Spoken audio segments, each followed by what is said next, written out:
Bismillahirrahmanirrahim. Assalamu alaikum ve rahmetullahi ve barakatuhu aziz muhterem qarindoshlar. Uzun bir vaqtdan keyin tekrar yüz görüştük. Biraz o'ylanish ichiga kirib qolganligim, buningdan keyingi Uyg'ur davosi, mayli siyosiy, mayli ijtimoiy masalalarninki ana bosqichlaridan bir so'g'an yoki qo'zg'atqich kuchlardan bir so'g'an bu tashviqotni texnik yangi bir metodga ko'tarish masalasida qanday bir yangi metod, qanday bir yangi harakat amaliyotni o'tirg'ab chiqish uchun bir mezgil ekrandan ayrılgan bo'ldik va bir mezgil ham bu Xitoy tajovuzchilarining bizga elib berayotgan bu zulmi hammalarning psixikasini buzyotidi, bizni umidsizlikka so'qayotgan bo'lishi mumkin. Uni balki bizga davomli ta'sir qiladi. Shu jarayonda men ham biroz armilish nuqtasida bo'lib qoldim. Chunki bunday bir narsani o'ylandim. Bugun bu ikki qimmatli doktorimiz bilan nihoyat jiddiy bir şekilde sohbet edip varımız. Sohbetimizdeki temisi Uygurlarınki manevi ve maddi şekildeki bunun dinkinki siyasi ijtimai yeni hareketininki basqıçlarını bu işki doktordan sorayım. Çünkü 30-40 yıldan beri klasik konu bir şekildeki davan edip bir vatımız yani siyasi teşkilatlarınki BDT'de olsun, NATO'da olsun meyli başka çoğun organlarda okşaş şekildeki arz qilish, Uyg'urni tanıtış, namoyish qilish, sotqa berish degandek burundan bo'lib kelayotgan masalalarni qilyapmiz, ammo bu bir bosqichdan keyin, ya'ni dunyo bizni tanigandan keyin Uyg'urning qanday millat ekanligi, Sharq Turkistonning qaysi zamonga, qaysi yerga o'rinlashganligidan bilgandan keyingi vaqtlarda yangi metod, yangi uslub, yangi kurash, yangi harakatlarni qilib bo'lolmaganligimiz tufayli bugungi temamizda asosan bu to'g'riliq izlanamiz va doktor Mehmetmen A'lo apandim buningki bizga psixik tarafdagi va falsafaviy nuqtasi bo'lsin va yoki ruhiy tarafdagi, ya'ni oldingi boshlash xarakterdagi yo'llarini bizga bugun ko'rsatib berdi. Bir qancha savollarim bor, so'rayman. Undan boshqa doktor Qahar Barat akamiz bilan birlikda millatning umumiy sotsial chiqish nuqtalarini, bundan keyingi siyosiy va ijtimoiy kurashlarimizdagi hal qilg'ich xarakterlik masalalarni ham so'rayman. Va biz bugun qarindoshlarimizning taklif savollarini naq maydonda keyindan fitna qilmasdan, gap so'z topmasdan o'tirg'a qo'yishni umid qilish bilan ekranda bizningki naq maydonga telefon qilish WhatsApp adresimiz bor. Har qanday qarindoshimiz bu ishga doktorimizdan va yani bu meseleге fikir, teklif, sualları olsa sorusu buldu. Hemen ben sözünü hürmetlik doktorlarımızdan Qahar Barat ve Mehmetmen A'lo apandimlerini ikranga kelish bilan sözünü ulağa vermen. Assalamu alaikum doktorlar, millatninki yo'lboshchilari ve ziyolileri sanılayotgan bu ikki qimmatli mehmonimiz ikranimizga hoş geldinglar. Hoş bulduk. Hoş bulduk, rahmet. Bugün men uchun biraz muhim tema. Bugün men uchun biraz muhim, belki qarindoshlarimiz uchun muhim bo'lishi mumkin. Chunki nazriyani shaxsan men zerikdim. Nazriya, bek ko'p nazriyalarni so'zlashdim.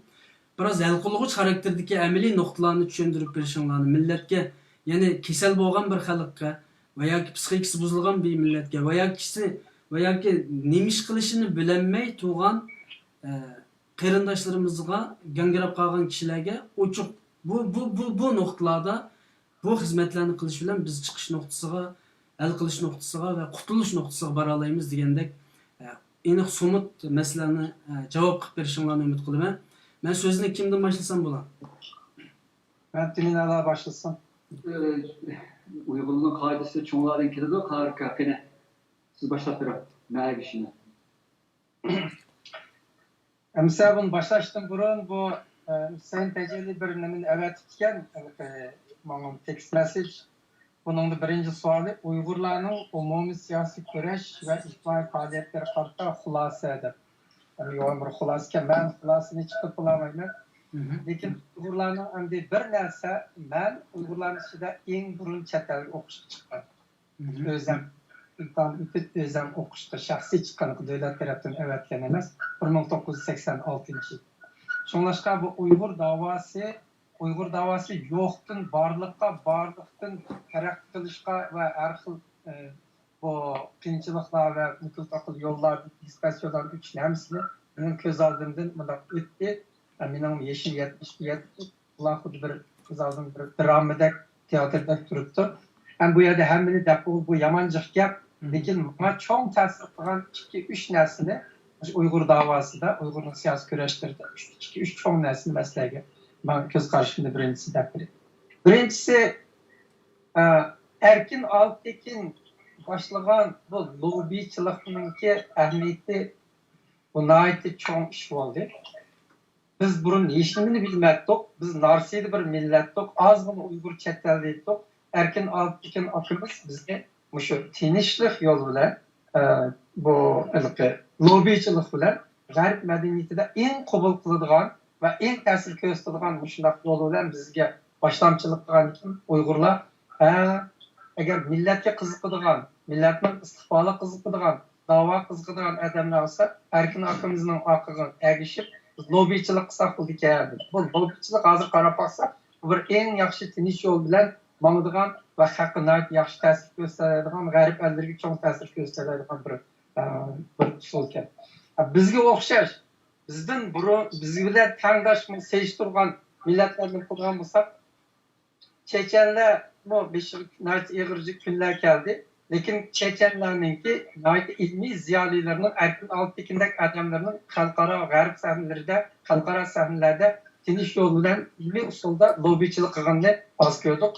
Ama lekin onun eksice bulanın neçiyede terörist kılıp bomba etip ondak kılıp bular yaman yüzün köpü oldu.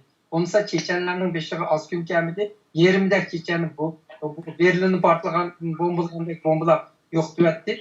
Lekin ularning chet elda qoldirgan ta'siri yaxshi yomon bo'libmi sarna yo'q degan haramzada bu Bostondagi marafonga bomba qo'ygandan keyin hech qanday adam qabul qilolmaydigan bir xil terroristni qilgandan keyin Chechenninki davosi, Chechenninki yesdoshlik, Chechen masalasining eg'irligi xalqaro sahnadan tushib ketdi. Uningdan boshqa kurdlarmi uningdan burun shunday bu yerda terrorlik qildi. Masalan, Turkiyaning bu nimedeki Boston'daki baş konsulunu kurtlar öldürüp etti. Muşma o'xshash terroristlarni qildi. Ularni ozodlik uchun qilgan xato usuli. Bu chechenliklarning qilgan ishi biz ozod ulaylik deb bu uning qarshilik harakatininki xato yo'l bilan qilganlikdan bo'ldi. Lekin shuning uchun men qaraganda bu chechenlarninki bu terrorlik qilganligi, kurtlarning terrorlik qilganligi bilan Erkin Altekin boshlig'idagi lobbychilikni qilishtirishni aytishdan biz xalqaraga nayt chiroyli yaxshi obraz bilan sahnaga chiqdik. Bu birincisi. Bu başlaganda endi u shu bo'lgan. Undan keyin bizning tariximiz chiqishlar bo'ldi. Ikkinchi cho'ng ish nim bo'ldi desa, Xitoy Xi Jinping chiqqandan keyin, Jiang Zemin chiqqandan keyin o'z ishidan chiridi, buzildi, askirdi, fashizmga askirlik qarab mandi. Buningki eng birinchisi buning ziyniga bakarab Uyg'urlar bekib ketdi. Endi nima degan chog'da Uyg'urlar hazır qarab o'tirib Xitoydagi 56 millatning ichida birdan bir so'rab achib uradigan bir targetga aylanib qoldi. Xitoyning dushmaniga aylandi. Xitoy xalqining dushmaniga aylandi. Xitoy davlatining dushmani. Qarab o'tirib davlat ichidagi bir alsonlik millat biz bir dushman millatga aylanib qoldik. Bu nima ish bo'ldi? Bu shu birinchisi oldi bilan Urumchi voqeasidan va uningdan burungi Xitoylarning haddidan ziyoda zo'mgarligi, Urumchi voqeasidan keyin Xitoy hukumatı %100% davlat tashviqot apparatini Xitoylar tarafga burab, Uyg'urlarni yomon ko'rsatish orqali bir tashviqot birinchi bosqichini bular o'tkazib edib, butun 1 milliard 400 million Xitoy xalqini Uyg'urni ko'rsa o'chmanlik qilgan bir tayyorlikni bular o'tkazib oldi. Bu bir davlat uchun aytganda bu kechirim qilolmaydigan bir xatolik. Bundan keyin shunlashqa hozir Xitoylar Uyg'urlarni qancha qirib o'tasmi, sa, xo'ge deb shunday qilib o'tdi. Yessash degan narsa yo'q. Mana bu Gunsandan'dagi ilmiy tashviqotning natijasi bo'ldi. Ikkinchi cho'ng narsa Amerika hukumati turmadagi Rabiya Qodirni nayt eg'ir nim bilan baho bilan achib oldi. Achib olishga sabab Washingtondagi bu Sidg'oji, O'san Qarajin deganlarning qilgan ishlaridan bir narsa chiqmaydiganligini ko'rib, Aşı türmede yatkan Rabia Kadir diye xotunun açıksı bulduğanlığını açıkıp Rabia Kadir'in açıkı bu stratejiyelik plan bilen açıktı.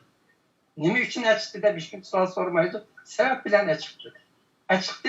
Bana hazır Rabia Kadir çıkıp Xitay'ın ki G'arbiga, Jipek yoluga, Xitay'ın Qumga ot koydu. Rabia Kadir başlayan inkılap, Rabia Kadir başlayan bu çoğun dava Uygur milleti bilen Hanzo milletini kayta birliklenmeydiğen, yüz düşmanlaşıdığan, hem de mürəssə qığılıp bulmaydıgan yerge ekip koydu. Bu Erkin Altekin başlayan bizdeki halkara kişilik hukuk, lobicilik karaganda buanın çıksının karakteri hazır okşumaydı. Hem de biz bunun için Xitay'dan kayıt teslim bulduğun, mürəssə bulduğun. Bu böyleşi mümkün. Mesela Xitay her kançı bizge zulüm sahası mı, eksploatasiya kısmı, zorluk zumbuluk kısmı, şu zulümü kötürüp, ançı-mınçı sırtı lobicilikti, bu ay bekerek ağırtmay, eksploatasiya kısmı bir beker ağırtmay, vırgın mine der, açta karşılık bundan kuyucurup, biz kıyıptalattık. Bugünkü kamat Xitay'la münçilik düşman işletmettik. Biz belki 100 yıl içinde asılnasiya bitettik. Xitaylarning zom-zomgarligini kötürdigan, şing-şing deydigan, Xitay gap qiladigan, dinimizni tashlaydigan, hozirgi lagerdan chiqqan Uyg'urlar o'xshash bo'lib asta-asta tugab ketadi. Bu bir yo'ldi. Bu bir yo'l. Bu biz burun Uyg'urning tarixi, O'rta Osiyo tariximizni qarluqlar keyin shu bizdan voz kechib Xitoy ketdi. Hozir bir mi qarluq yo'q, hammasi Xitoyga ketdi. Onun için Mongol Kublai Xonning vaqtida Turpan'daki Qo'shqar Tekin bütün Turpan halkını başlap Gansu'ya ketdi. Hazır total teşhis kaldı. Bütün bu tarafdaki Xitaylar, şu öz vaqtdagi Uyg'urlar, Turpan qo'mining Uyg'urlari assimilyatsiya yo'q tugidi. Shunga o'xshash, bunday assimilyatsiya bo'lish bir yengillik emas biz uchun aytganda. Xitoyning 1 milliard 400 million odam ichida bunchalik ozgina Uyg'urning yo'qolib ketishi bu bag'ab biz tungan bo'lib ketadi, assimilyatsiya bo'lib ketish bu imkoniyati bordi, buni yo'q qildi. Mana endi biz ikki sakka ayrildik. Biz endi ben ya ölüm türüm ya ölüm ya türüm degan mustaqilni o'tdik. Murassa ishi tugidi mencha bu kuzatgan hayotimdagi Uyg'ur davosidagi bu narsa mushu endi o'shana ikki cho'ng bir ish vositalar deb qo'ygan. Uchinchisi ham nima? Lager ishi. Buni to'xtatib qo'yaman gapni chiqib qoladi. Rahmat, yani sizlarninki so'zlarini 5 minutlik so'zni Uyghur davası bir qancha millatlarning elib borgan kurashlarga qaragan vaqtida dastlabki qadamda Erkin Alib Tikinninki siyosiy tijlik demokratiya yo'li bilan elib borganlik uchun ma'lum g'alabalarni qozondik degan bir narsani, ya'ni boshlang'ichi shu bo'lganlik uchun ba'zi ziyonlardan nim qilib qoldik, ya'ni saqlanib qoldik degan narsani biroz tushungan bo'ldim. Uningdan boshqa Rabia xonimning turmudan chiqishi bu davoni bugungi kungacha hep gelişi siyasi ve tijlik taraftan, demokratiya taraftan hep gelip bugünge yani Xitaylarninki hepti beşerisini içişte bu siyasi yolu bilen bundaq bir g'alabalarga erishdik degan narsani biroz tushungan bo'ldim. Buningda menda bir qancha savollar paydo bo'ldi, chunki Checheniya masalasidagi Checheniya urushi bilan Checheniya terrorininki o'rtasini cho'qim o'tish kerak deb o'ylayman. Uni men birozdan keyin so'rasam. Bundaqda men nimaga Mehmetimni aloqa so'zni bersam hemen 5 minut shu birinchi savolimizninki javobini berib baqqan bo'lsa deyman. Assalomu alaykum. Men aslında üzerinden kalırsa başka bir temaladan sözlemek istedim. Bu Karkam'daki bu mukaddime sözü yine sen hayran kaldı de. Yani ben bu Karkam'daki bir yüzünde hem de bu Karkam'daki bir çoğun bir mantıksızlıkını baykadım da. Ben hazır bu bir tarafındaydı o Karkam Çağımızın bilen Xi Jinping ikisininki şirgenliki ve işçilerin texnik faşistlik ve yolu mangallık olan ularning Uyg'urlarni bostirish kuchaydi de bu bir tarafdan. İkincisi bu Rabia Qadirning chiqqanligidan keyingi ishda Rabia Qadirninki Uyg'urlarga Xitoylar jumladan Uyg'ur xalqi bilan Xitoy xalqi o'rtasidagi munosabatni buzib, Uyg'urlarninki hozirgi qirilishiga sababchi bo'lgan shaxs bo'ldi degandek bir ma'noni tushundim. Agar u Xitoylar Jiangxunning vaqti degan 2000 yilning atrofidagi vaqtlar bu 1990 yıldan tartib takip Xi Jinping çıkışta ülkedeki Kujintaba'da anlattı. Bu devirlerde eğer Xitaylar faşist yolu manmasa, biz saklıda kalan top, yoki Rabia Qodir chiqmagan bo'lsa biz saqlanib qolamiz degan gap bo'ladi bu yerda. İkincisi, Rabia Qodir qaysi xil shakllar bilan bu Xitoylarningki Uyg'urlarni o'ch ko'rishini shakllantirdi, ya'ni Erkin Alitdikin bilan o'xshamaydigan bir xil masala. Erkin Alitdikin naychi chiroyli, jozibali diplomatiya bilan Yevropa va Amerikada shunday lobbichilik qilgan bo'lsa, u chaqda Xitoy shu chaqda Uyg'urlarni bosqingan bo'ldi. Shu Erkin Alitdikinninki lobbichilikning sababi bilan mesela. Ama Rabia Qodirninki qattiq qo'l diplomatiya sababdan yoki cho'ng bir o'yinning ichida chiqilgan bo'lsa, mesela Rabia Qodir. O vaqtda Xitoy Rabia Qodirni qo'yib berish orqali Rabia Qodirninki ashunda Uyg'urlarni küşkürtüp Xitoylarga selish orqali Uyg'urlarla Xitoy xalq o'rtasida munosabat buzib, o'zininki Uyg'urlarni bostirish bir desteklab ishlatishni deganda gap chiqdi. Shu bu ikkisi bir-biriga keladigan gaplar. Ya'ni ya Xitoy rezil bizni azdimi, yoki Rabia Qodir rezil chiqib bizning erishishimizga yo'l ko'rsatdimi degan gap chiqdi. Eng oxirgi logik to'qinish bu yerda. Men buni tushunmadim. Men agar mumkin bo'lsa, qarkan bunga aniqlik bersin. Ana ne kadar gapimni qilay. Meni gapim bu emas asla. Boshqa gap aytdim. Unda hozir birozdan keyin sizga men 5 minut birinchi savolning javobini yana qaytib berishga yana taklif qilaman. Men tumanlar efendim. Hozir nimaninki doktor Qahar Barat efendimninki so'ziga nisbatan ba'zi qarindoshlarimizningki inkoslari tushkun turdi. Men javobni o'zi bersunki, aslida bu yerda Rabia Qodir xonim yoki Eysa nima Erkin Alitdikin efendimning so'zi bilan hech munosabati yo'qdi bugungi nimamizda, ya'ni temamizda, ya'ni umumiy siyosiy vaziyatni demoqchi edik. Albatta ularning ismini chiqarish bo'ldi. Biroz buningga yo'l ketib qoldi bu suhbat. Qani Qaharga so'z silida javoblarni saqlaymiz. Birinchisi bu gapda o'qishmas bo'lmasin.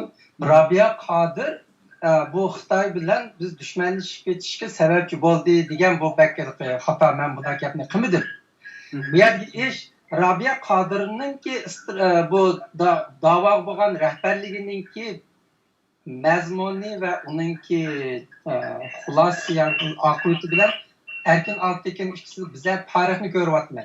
Masalan, Navoda Rabia Qodir chiqmagan bo'lsa, Xitoy ashundaq shu ekspluatatsiyani davomlashtiraversa, anondan keyin bu nima Erkin Alitdikin boshchiligidagi lobbichilarni u yerda g'ing-g'ing qilib lobbichilikni qilib tursa, bizning ahvolimiz qanday bo'ladi? Men bir tarixchi bo'lg'achqa, biz shundaqmi qat'iy ko'k bayroqni ko'tarib biz dushman qiladik deb men buni talamayman.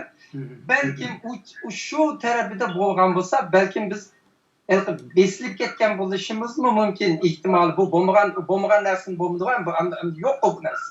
Agar o'sha bo'lmagan bo'lsa, shu tarixlarda balkim Uyg'urlar ezilish, ekspluatatsiya bo'lish ostida bosh ko'tarib, bayroq ko'tarib, kurash qilolg'ichilik beshini ko'tarolmay, ashunday ketib qolishi mumkinmikin deb faraz, mening shaxsiy farazim. Lekin Rabia Qodirning roli biz beshimizni ko'tardik, bayroqni tikildik, biz taslim bo'lmaymiz degan narsani tikildik. Rabia Qodirning roli bilan Erkin Alitdikin ikkisiniki tutgan ishiniki rolda biza farq bor. Shunchalik da bo'ladi. Lekin uni agar Rabia Qodir bizni dushman qilyapti desak bo'lmaydi. Dushmanlik Xitoyda azaldan boshlangan. Lekin ekspluatatsiya bir Uyg'ur tushmaydi, Xitoydagi hamma millatlar tushyapti. Shu qatorda biz nima uchun Uyg'ur hozir shunday dunyo uchun qad ko'targan qahramon millatga aylandik? Nima uchun boshqa millatlar o'siramay yurdi? Mo'ng'ullar hamda yig'layotdi tilimizni asli keltirdi. Tibetlar qilgan ishonchlik bo'lyapti. Shuni qaraganda bizning shunday qad ko'tarishimizda, bayroqni tikishimizda qarshi bu dushman qarshi, Xitoy qarshi bizning bunday qarshi turishimizda Rabia Qodirning roli cho'ng deb o'ylayman. Yani ikkini yig'ib aytgan vaqtida mishada bir qiz gap bilan javob bersizlar. Ya'ni Rabia Erkin Alitdikin yumshoq vosita bilan siyosat qildi, Rabia Qodir qattiq vosita bilan siyosat qildi deyishga bo'ladimi? Qaharga. Ya Rabia Qodir Erkin Alitdikin har ikkalisi qattiq vosita qo'llanmadi. Bizning bir yaxshi nimamiz, biz terrorizmni qilmadik. Biz terrorizmni qilib yuzimizni to'kadigan o'sha ishni qilmadik. Chunki terrorizm bu bir hamda dunyoning qarama-qarshi modisi, terrorizm qilsa biz gapimiz o'tmasib qoldi. Mayli Rabia Qodir bo'lsin, Erkin Alitdikin bo'lsin, chiqib Uyg'urlarni haqiqiy biz nima uchun mushu kungacha BDT'gacha, EU'gacha, Amerika kongresslargacha bizning gapimiz shunchalik niyat kelyotdi. Chunki biz obrazimizni yaxshi tutib keldik. Biz oqidan yomon ish qilmadik. Shunlashqa bu shu tarafi bor deb o'ylayman. Men de gap qatay, bu gap o kadar oddiy emas, bu gap deyilayotgan gaplar. Endi Xitoyninki biz 49'dan keyingi Uyg'urlar sarg'an zulmini bilamiz. Bir kun bu zulm to'xtab qolmadi. Uning ustiga bizniki millatchilarimiz, bizniki vatanparvarlarimiz, bizniki barliq ko'z ko'rgan odamlarimizning hammasi millat ifoning oldi va keyinda asosan urib tushirildi. Buni qarikam o'qtandırdı. Hattoki texadami muhimi 97-yilniki 96-97-yilda e'lon qilingan 7-numurli maxfiy hujjat e'lon qilinib Uyg'urlarni uzib kesil yo'qotishki plani tuzilgan vaqtda Rabia Qodirova Urumchi deydi. Erkin Aliptekin Yevropa deydi. Xo'sh, Erkin Alipmi, Rabia Qodirmi Uyg'ur bo'g'ilasi bilan Xitoyninki bu siyosiy to'sib qolinmaydi. Mayli Erkin Aliptekin jozibalik sutda diplomatiyalar shug'ullansin, mayli Rabia Qodir butun yig'izal beshi kiyib turib ochiq bilan so'zlasin, Xitoylarni ayblsin, Xitoylarning planini olib boradi. Hattoki buni men 1956dagi Jo'g'layninki bir so'ziga men o'tgan qatda bir suhbat degan so'ziga men qaytiraman. Ya'ni asonliq millatlarninki assimilyatsiya bo'lishi Xitoyninki tarixiy taraqqiyotninki zo'r bir bosqichi deb bo'lgan. 56-yillik gap bu. Bu faqat shu vaqtda Xitoyda ijro qilinmagan. U vaqtda Rabia Qodirova kichik odatdagi bir qizaloq vaqt edi. Endi opa 97-yildan chiqib Erkin Aliptekinning to'g'ri dunyo Uyg'ur qurultiyining qurilishida zo'r rol o'ynadi. Yevropada lobbichilik yer ochdi qatorliqlar. Ammo Rabia Qodir chiqqandan keyin Uyg'urlarning ishi yana bir cho'ng bir nimaga yuksak ko'tarildi. Men Rabia Qodirning qo'lida ishlagan uchun bu gap demayapman. Agar Uyg'urlarningki kollektiv xotirasi nasib bo'lmasa, Rabia Qodirning qilgan ishlarida toki 2009-yilda 5-iyul Urumchi voqeasi emas. Urumchi qirg'inchilik vaqtida Xitoylar bütün hücum nişanı Rabia Qodirni chiqarib qartib turib, bu ne Rabia Qodir qildi dedi. Rabia Qodirning ashna qilish mumkinlik bormi? Men shundan qo'lida ishladim. Sizmi yaqinqicha Rabia Qodir xonimning qo'lida ishladingiz. Qarika. Rabia Qodir xonimning shu vaqtda shu qadar bir nufuzi yoki shu qadar qudrati bormi? Yo'qdi. Urumchidagi bu qat'iyat Urumchidagi bu qarshilik xarakteriniki sababi boshqa. Ya'ni Uyg'urlarningki necha 10 yillik assimilyatsiyaga bo'ysundirish besh siyosiy bo'lgan qarshilikqa istiqlik qarshilik uning ustiga ayrish Shogir vaqasi va qatorliqlar. Uning ustiga biz bilamizki Rabia Qodirning to'lagan g'oyat zo'r badali va ayati. Erkin Aliptekinning bir bolasi Xitoyda turibmiz yaptiri yo'q, ammo Rabia Qodirning bolasi emas, tibbiy quruq amal bo'yicha Xitoyda qolib turdi. Rabia Qodirning degini ehtimol ichki siyosatda Rabia Qodir xonim nurg'un jihatdan mag'lub bo'lgan bo'lishi mumkin, ammo tashqi siyosatda Uyg'urlarning masalasi xalqaro birlashishda Rabia Qodir xonimningki men o'zim bir erkak bo'lishlar diyelimki bir qiz gapni xato qilganini bilmayman. Men nurg'un yerlarga borgan, nurg'un maxfiy yig'inlar uchun tarjimonlik qilgan. Rabia Qodir xonim qo'pab, ma bir yer harikamni gapini olaman. Ya'ni Rabia Qodir xonim hech zamon Xitoyga o'zini tutqizib qo'ygan terrorchilik to'g'risida bir gapni qilgani yo'q, ham bir kishini urlashtirgani yo'q. Buni men o'zim bilganimni bilaman shart. Ammo Rabia Qodir xonimning xatolik o'tgan bo'lishi mumkin, ham buni tarix javob bersin. Ammo hozir biz xuddi Xitoy aytlarga Rabia Qodir qo'pab, biz buni Rabia Qodir desek bu odam bu bir. İkincisi biz shunda siylik sifatli Xitoy asosan bu TikTok degan bo'lsak, u vaqtning o'zida bu yer o'tirib bu gap deyishni hojat yo'qdi. Bu suhbatga men ham qatnashishim hojat yo'q. Uningdagi barimiz asli uyimiz ketib Xitoy yoldirib asosan o'tkasak bo'ladi emasmi? Faqat Rabia Qodir xuddi arablarningki bir jurnalisti 2008-2009 bir yozgan bir maqolasi bor. Rabia Qodir qaddi tukilgan, ro'yi sungan Uyg'urlarni o'rinda turg'izib o'zlari harakatga tushib kurashga safarbarga keltirgan bir gapi bor. Bu gap intan muhim gap. Rabia Qodirning bizga o'rgatgan bo'lishga o'rinda turib o'zaniki huquqini barliq keltirdi degan gap qoldi. Albatta 2009dan keyin Rabia Qodirga shiddat hujumlar bo'ldi. O'zidan ketgan yerlar bor, ammo bir qo'rga tupurilib Rabia Qodirning nech olmagan hozirmish davara oldi odamlar to'xtamasdan keldi. Ta hozir tunlash davomida. Xo'sh, Rabia Qodir 2017-da chiqib ketdi. Xitoylarga qat'iyan boshlandi. Undan keyin dunyo Uyg'ur tilida qaysi bir odamlar yoki hozir bizni bo'yib ko'rsatgan qaysi odam Rabia Qodir qadar qat'iylikda qilindi. Men Rabia Qodir xonimga aqlovat men manda qo'yay. Faqat mayada butun narsa Rabia Qodir xonimga yuklanib qilishi bu bir. Ikkinchisi bu yerda taslimchilikning o'tirib qo'yilishi men o'zimdagi g'azablarni bildiryapman. Agar bunday bo'lmasa meni qatnashishim yo'q bunday suhbatga.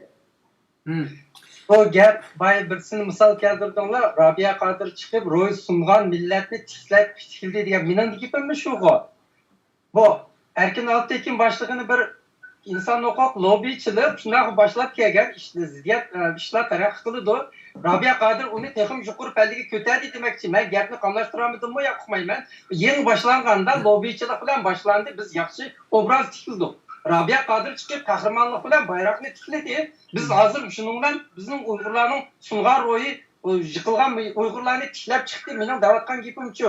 Men hech qachon bir og'iz gapda Rabia Qadir manda xatolik o'tkazdi yoki bizni xato yo'l boshladi degan gapni qilmadim-ku. To'g'ri, mishada bir uqishmaslik xato anglish bo'ldi.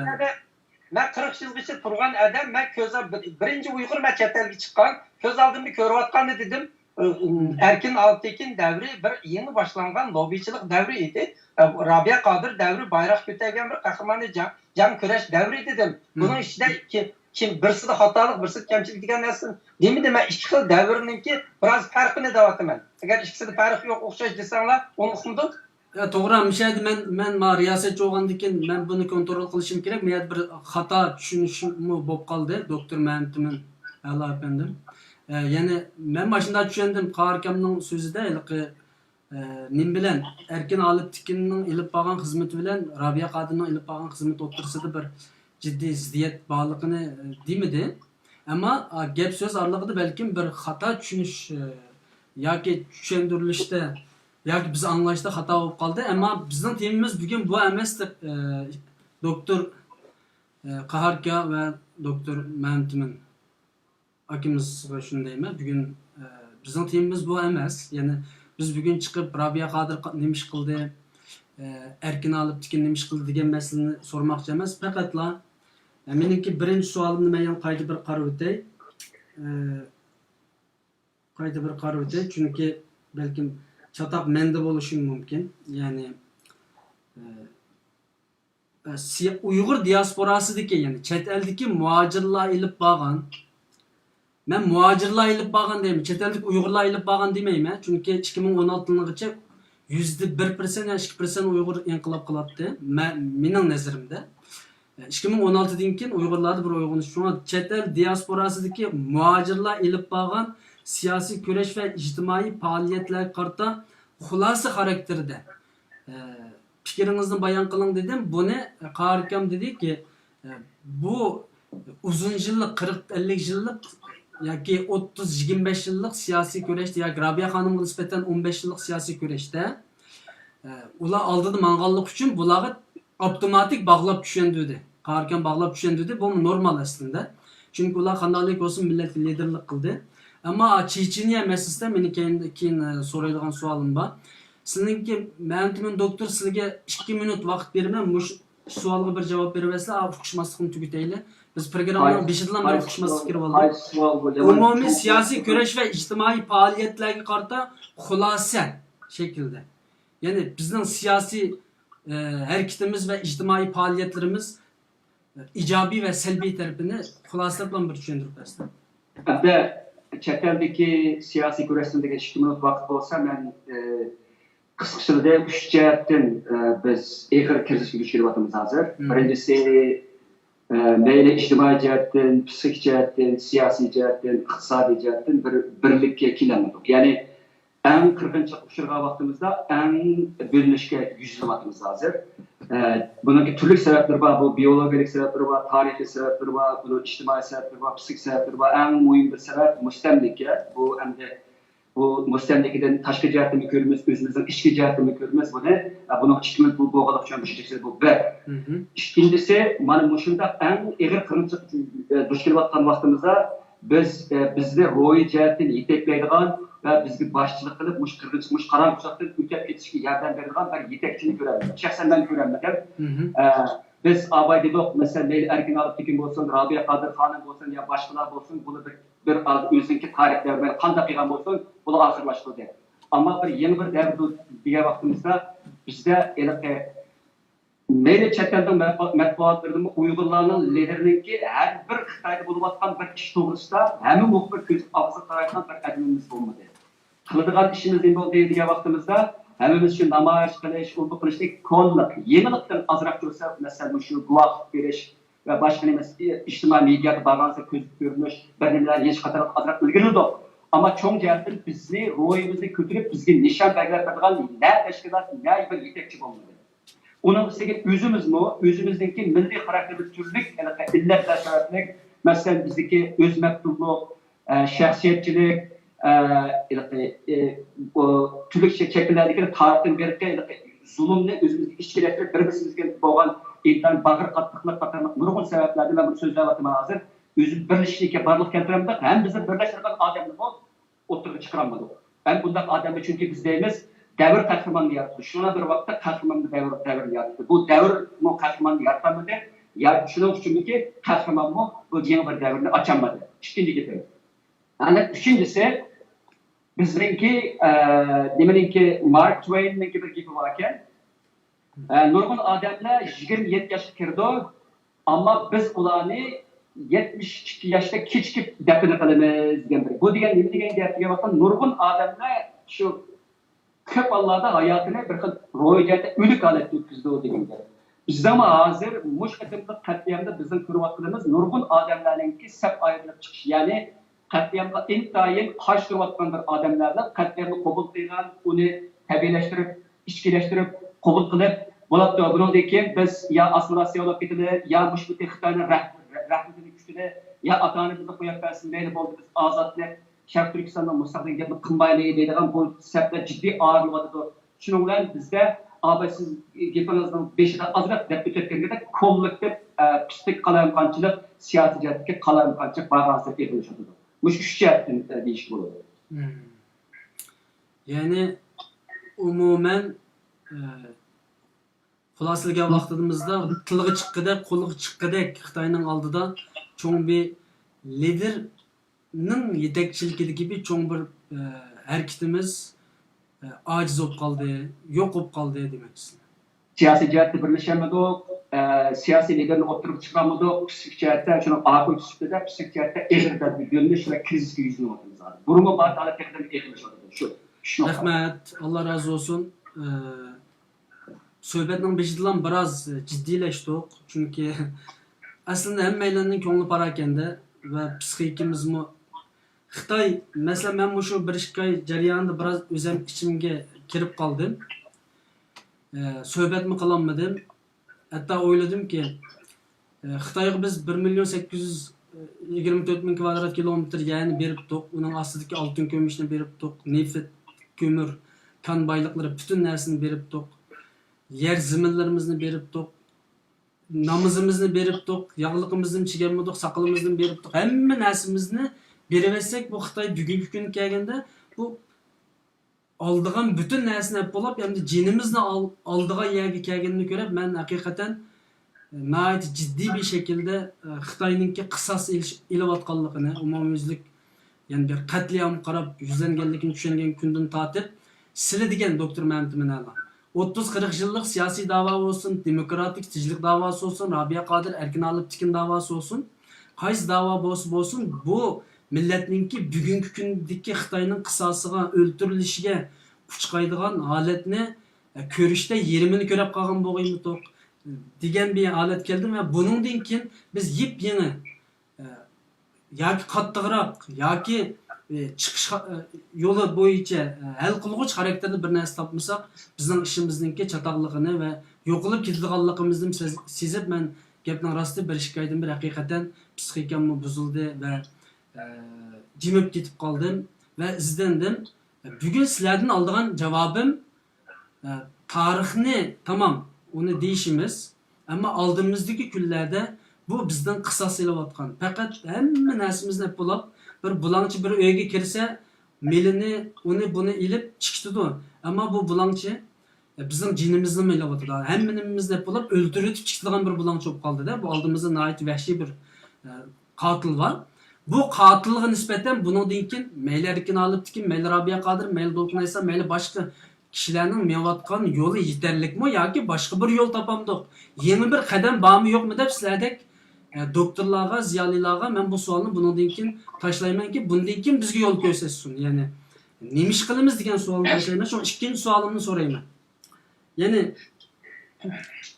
agar bu xil shakldagi xulosa xarakterda kasalliklarimiz bor ekan, buningdan keyin bu kasalliklarga davo bormi degan bu savolda, ya'ni ikkinchi savolda qanday tadbirlarimiz bor degan bu savolda ma'naviy psixik jihatdan men doktor Mantum Nalodan so'rayman, ammo avval Qahar akimizdan buning javobini, ya'ni biz nima ish qilishimiz kerak? Abay terrorlikning gapini qildi. Shaxsan men bu gapni o'yladim. Agar bir Uyg'ur bir yerda terrorlik qilsa, terrorlik demaymiz-da, Xitoyga qarshi bir qurolli harakat bo'lsin yoki qattiq bir harakat qilsa, dunyo bizni terrorlik deydiganligiga men ishonmayman shaxsan. Bizni terrorist deydiganligiga men bugun, ya'ni yaqinda 2-3 yil mobaynida men ishonmayman. Nima uchun deganda Xitoyning Uyg'urlarni o'ltirayotganligini dunyo ko'rdi. Uyg'urlarning amalsiz qilayotganligini ko'rdi. Hatto ba'zi muxbirlar so'radiki, sizlarga hech ishongimiz kelmayotdi, chunki mushunda qilib o'tib qolsa, sizlarning normal yashayotganligini qarab, aşağıda ishlarning bo'lishi rostmi? Aşkamplarning ichilib, necha million insonning qamilib, ota-ona bilan necha yil ko'rishamay, yana sen sog' salomat kulib, yana yo'llarda xotirjam minib, normal yeb ichib yuridi ekansan-ku deb o savollarni bizga tashlayotgan bu davrda. Shunga so'zni doktor Qahar Barat akimizga beray.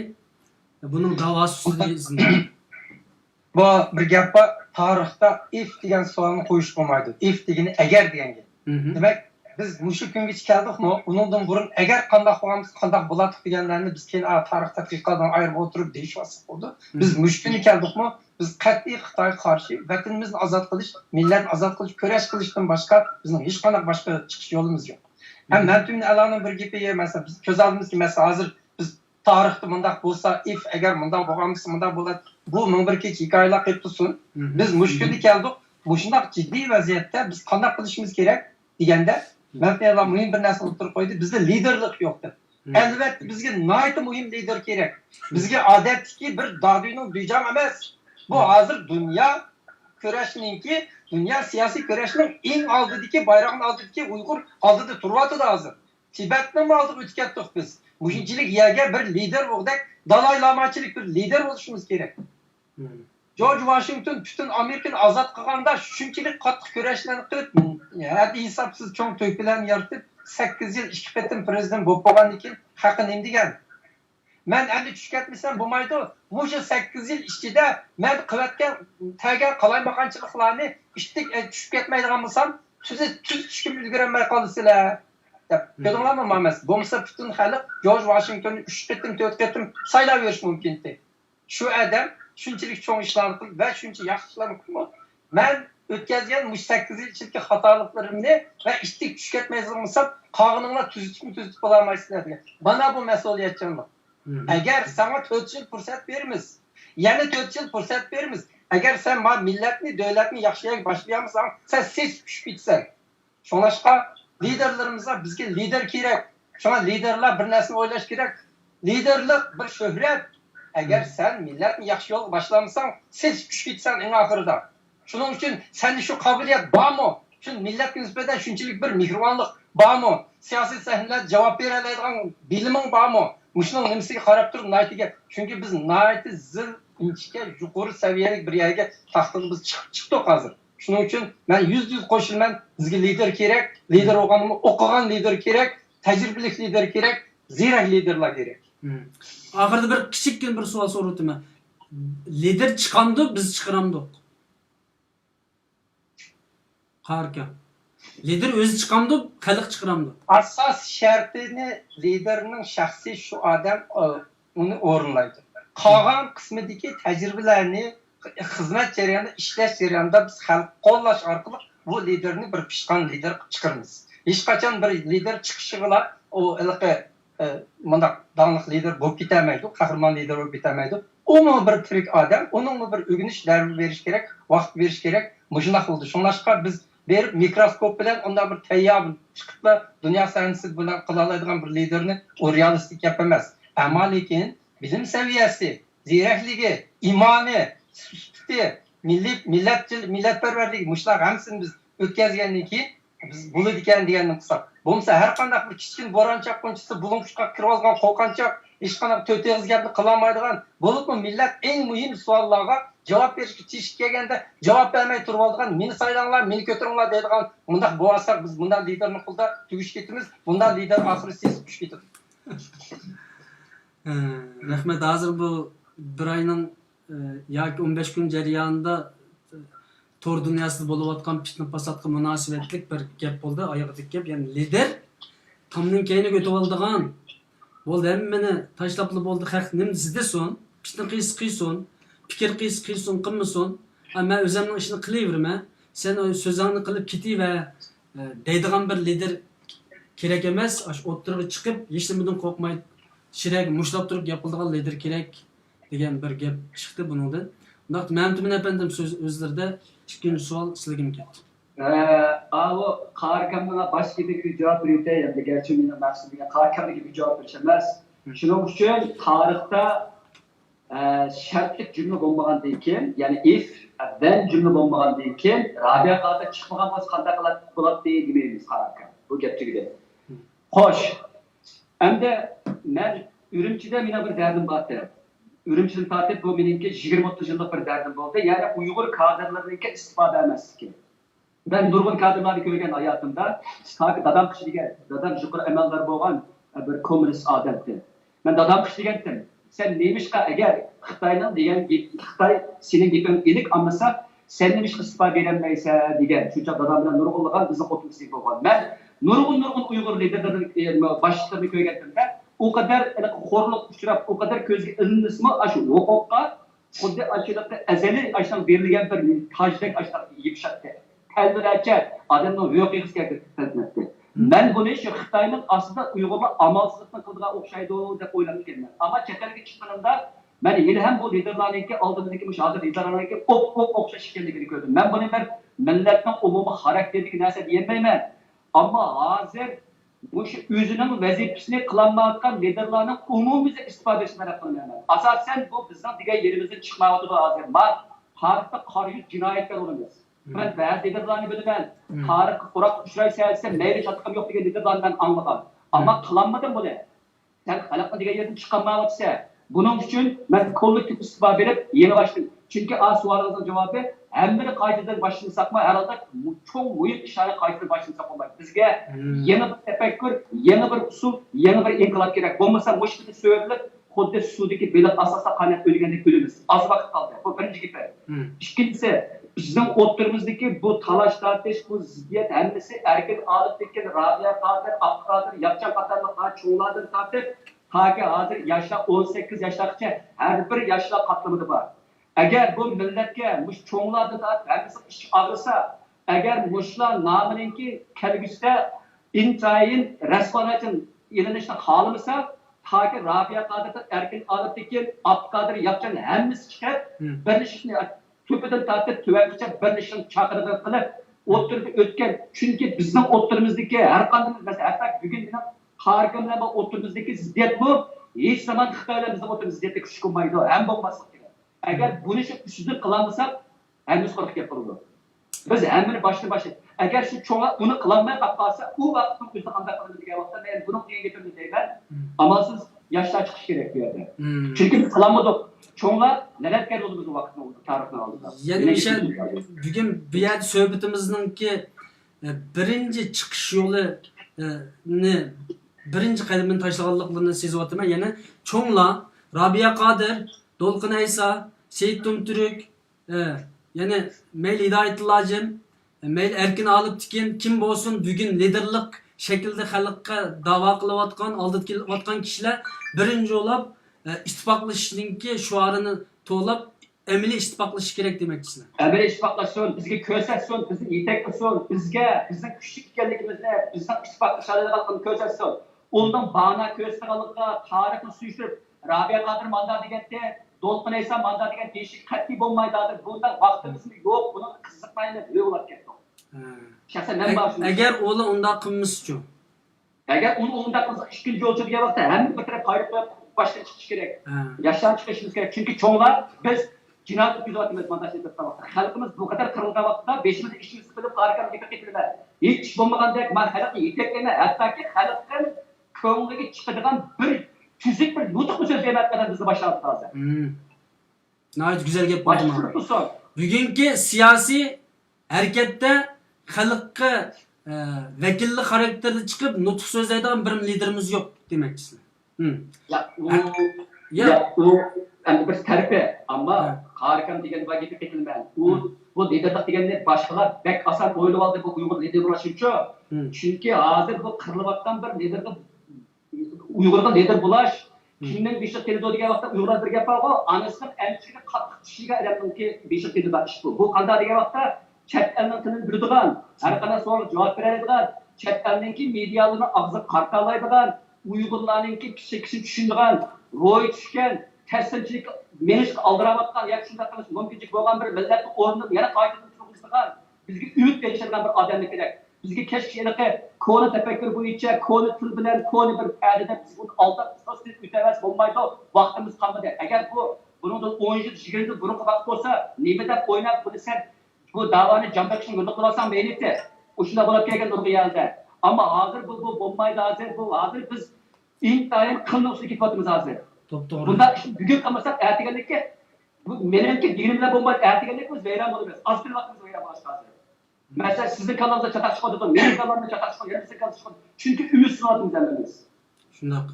Yani bu davanın ikinci kademini basandık, yeniden başlandık.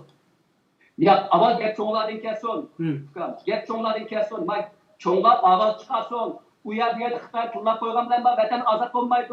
Biz ümitlik kalmaymiz. Şahsen ben ümitlenmeymiz. Gerekli bu gapimizde. Bizga amaliy gap kerak. Bizni yetaklaydigan, biz bir o'zaro uyushtiradigan, biz bir mehr muhabbet yetaklaydigan bir cho'nglar kerak.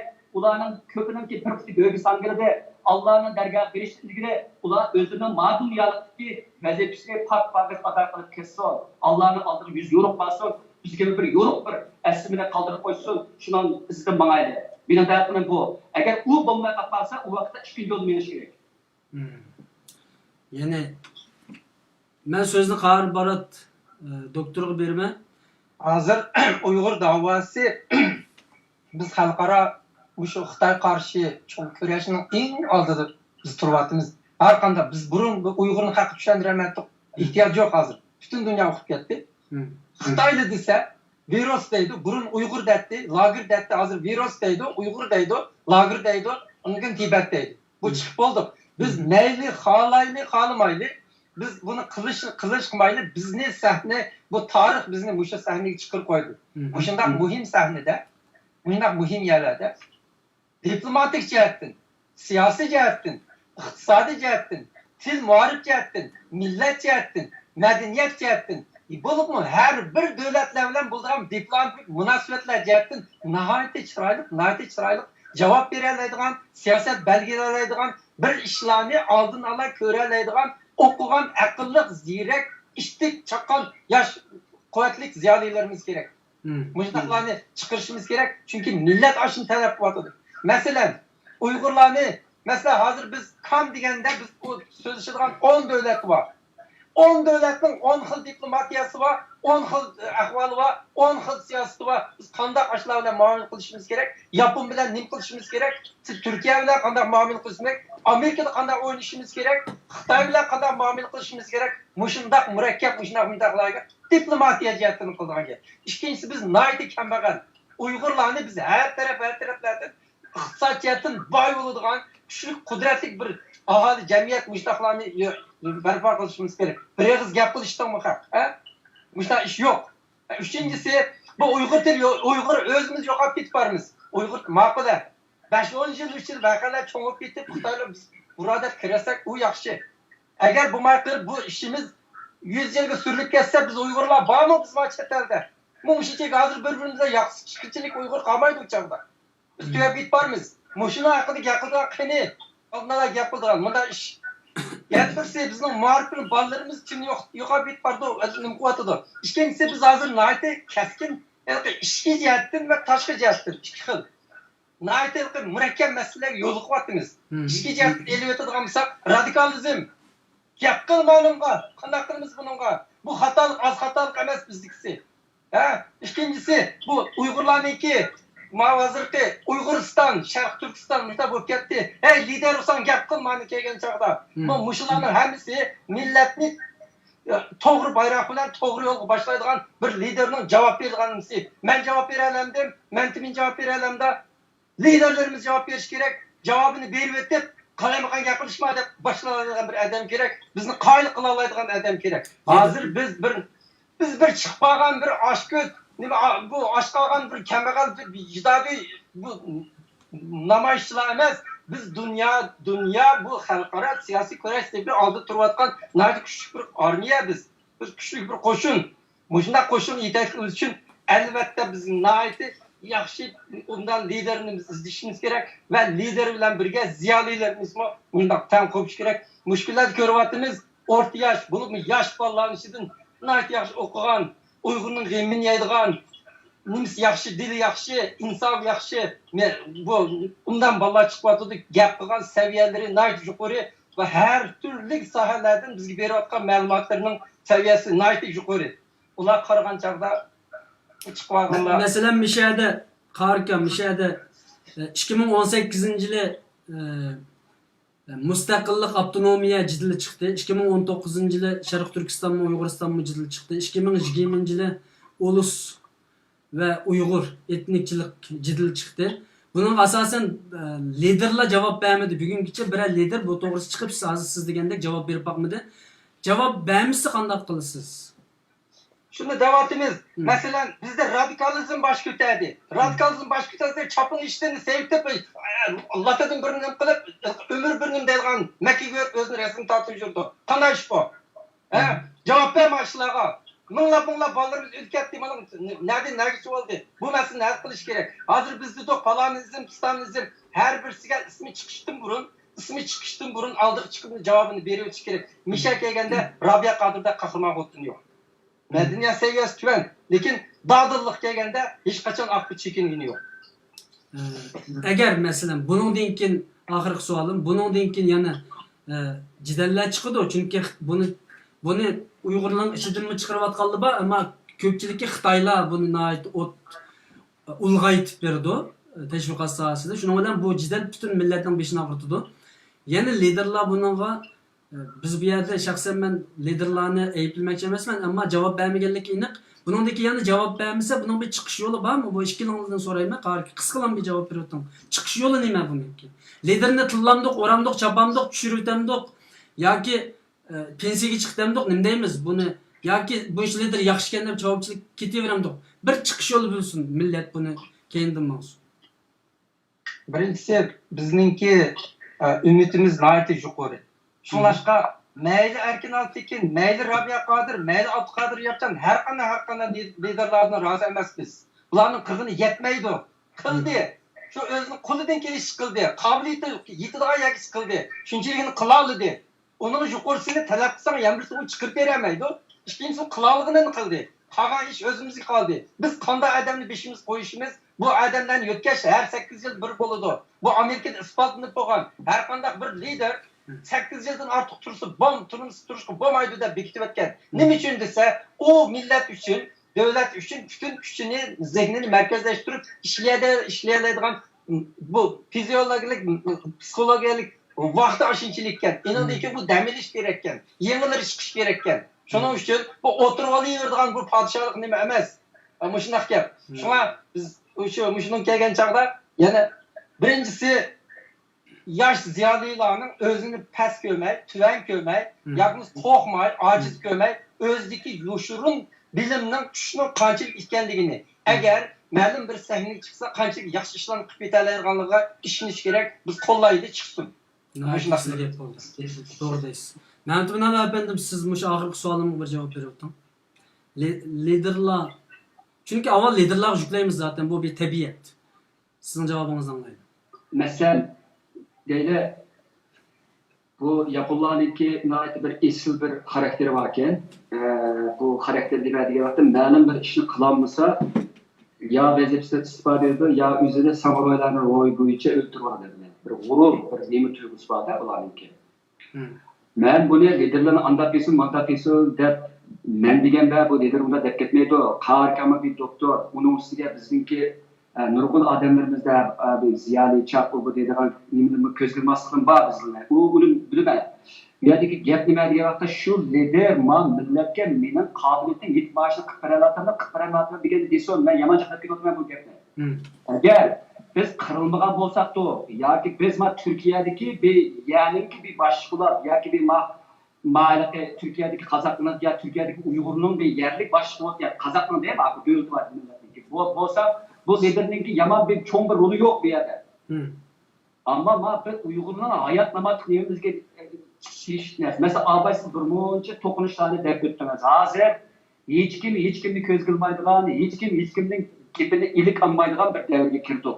Ayni vaqtda Rabia Qodir xonim shu naati beshamlik bilan nurg'un odamni tillab, aqsdan aldab deganlar qilib, azroq bir intizom bordi. Ba'zi o'z u intizom buzib tursa, azroq bir tap-tortish bordi. Hozir hech qaysimiz tap-tortish tortmaymiz. Uning ustida bizda ijtimoiy kontrollik mexanizmi yo'q, chunki bizda davlat yo'q, addisi. Mushundaq ahvol ostida hammamiz o'zimizning qilayotgan kichikgina bir ishlarla o'zimizni aldab va o'zimizning atrofidagi bir uchun chapanchiligimizni aldab kelganlikdan bu ish tanlatmaydi, bu yomon murakkab ish bu.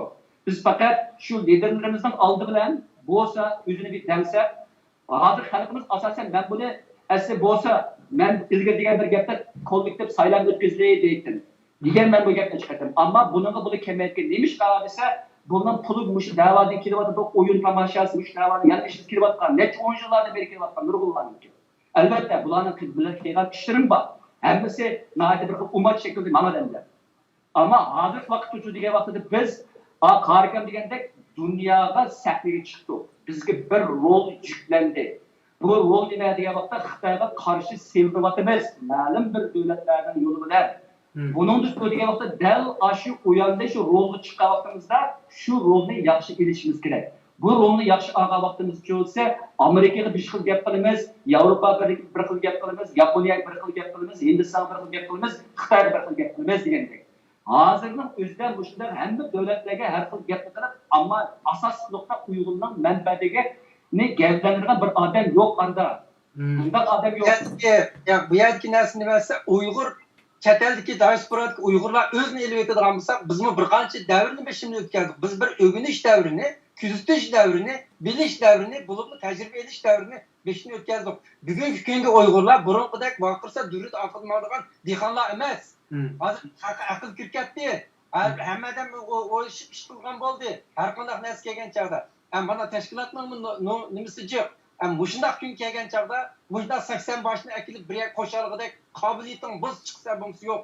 Hozir burun o'ngay chiqmog'ini bilan chiqib so'zlasa xalq olmag'idan endi o'ngay emas. Endi xalqni qoyil qilishing kerak, xalqni ustigan yerga suv berishing kerak. Bo'libmi talab qilgan nihoyat inchki zil masala kelgan chog'da gap, so'z, siyosat, oldin ko'rarlik, bilim har qanday shartlarni yaxshi o'rnab, xalqni qoyil qila olmasam 80 tashkilot sizning gaping kirmaydi.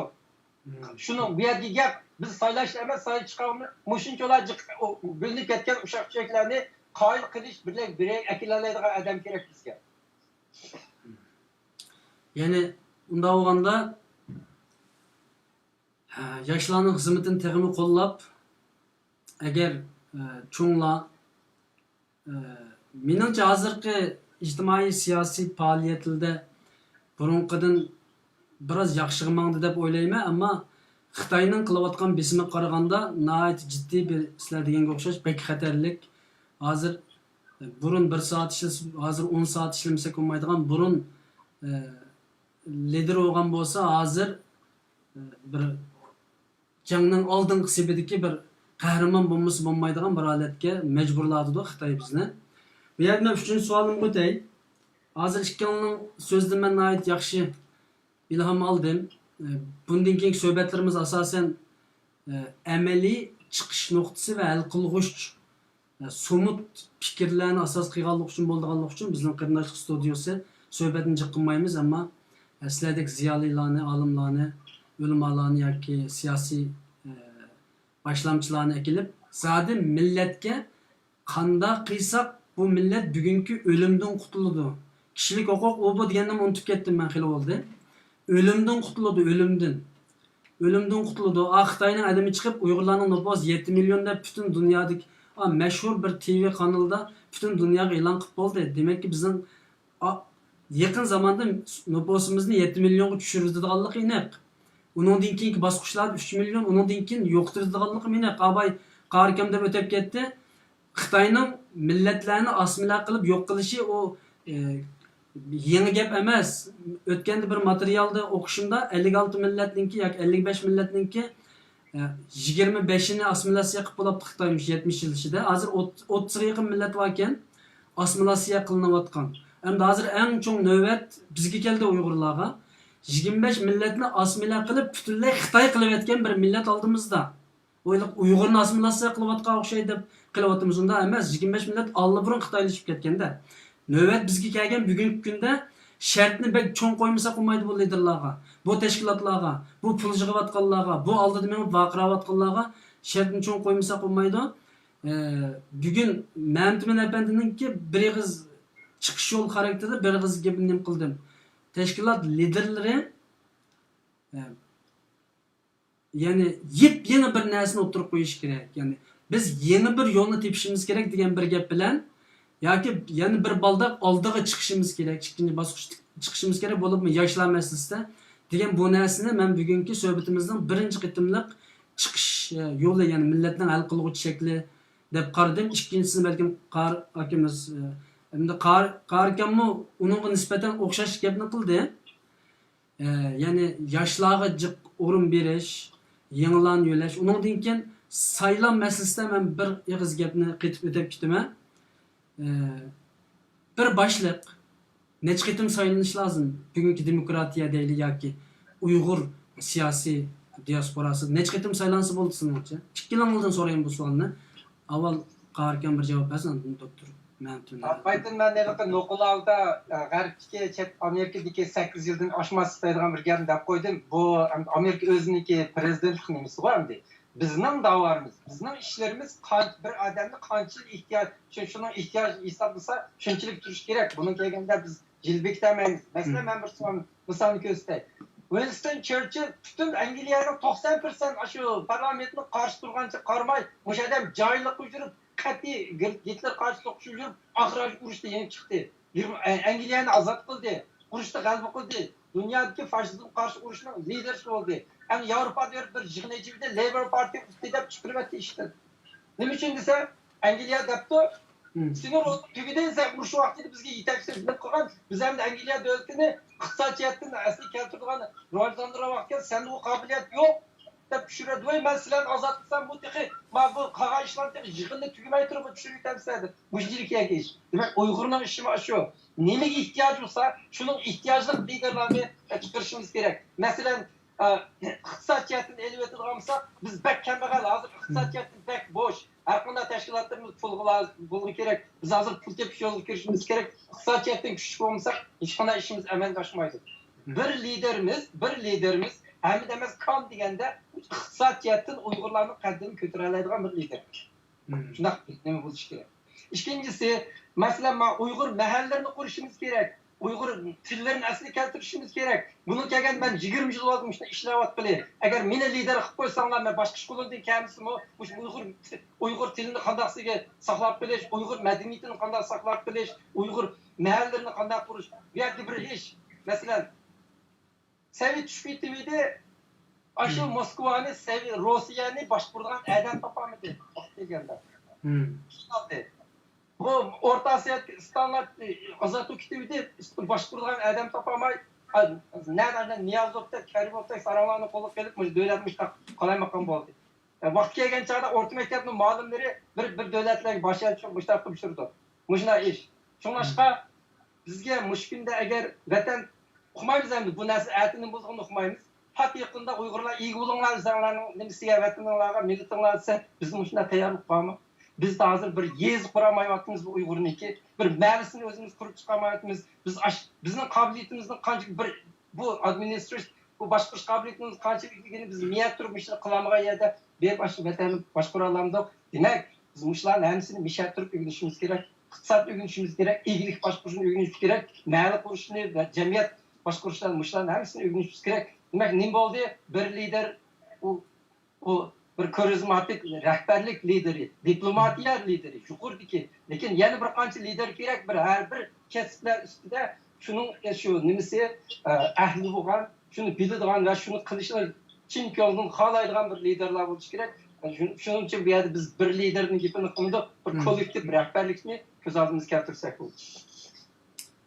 Bu yaşlarının işinden çıkamdı ya ki kimden çıksa buluyorum.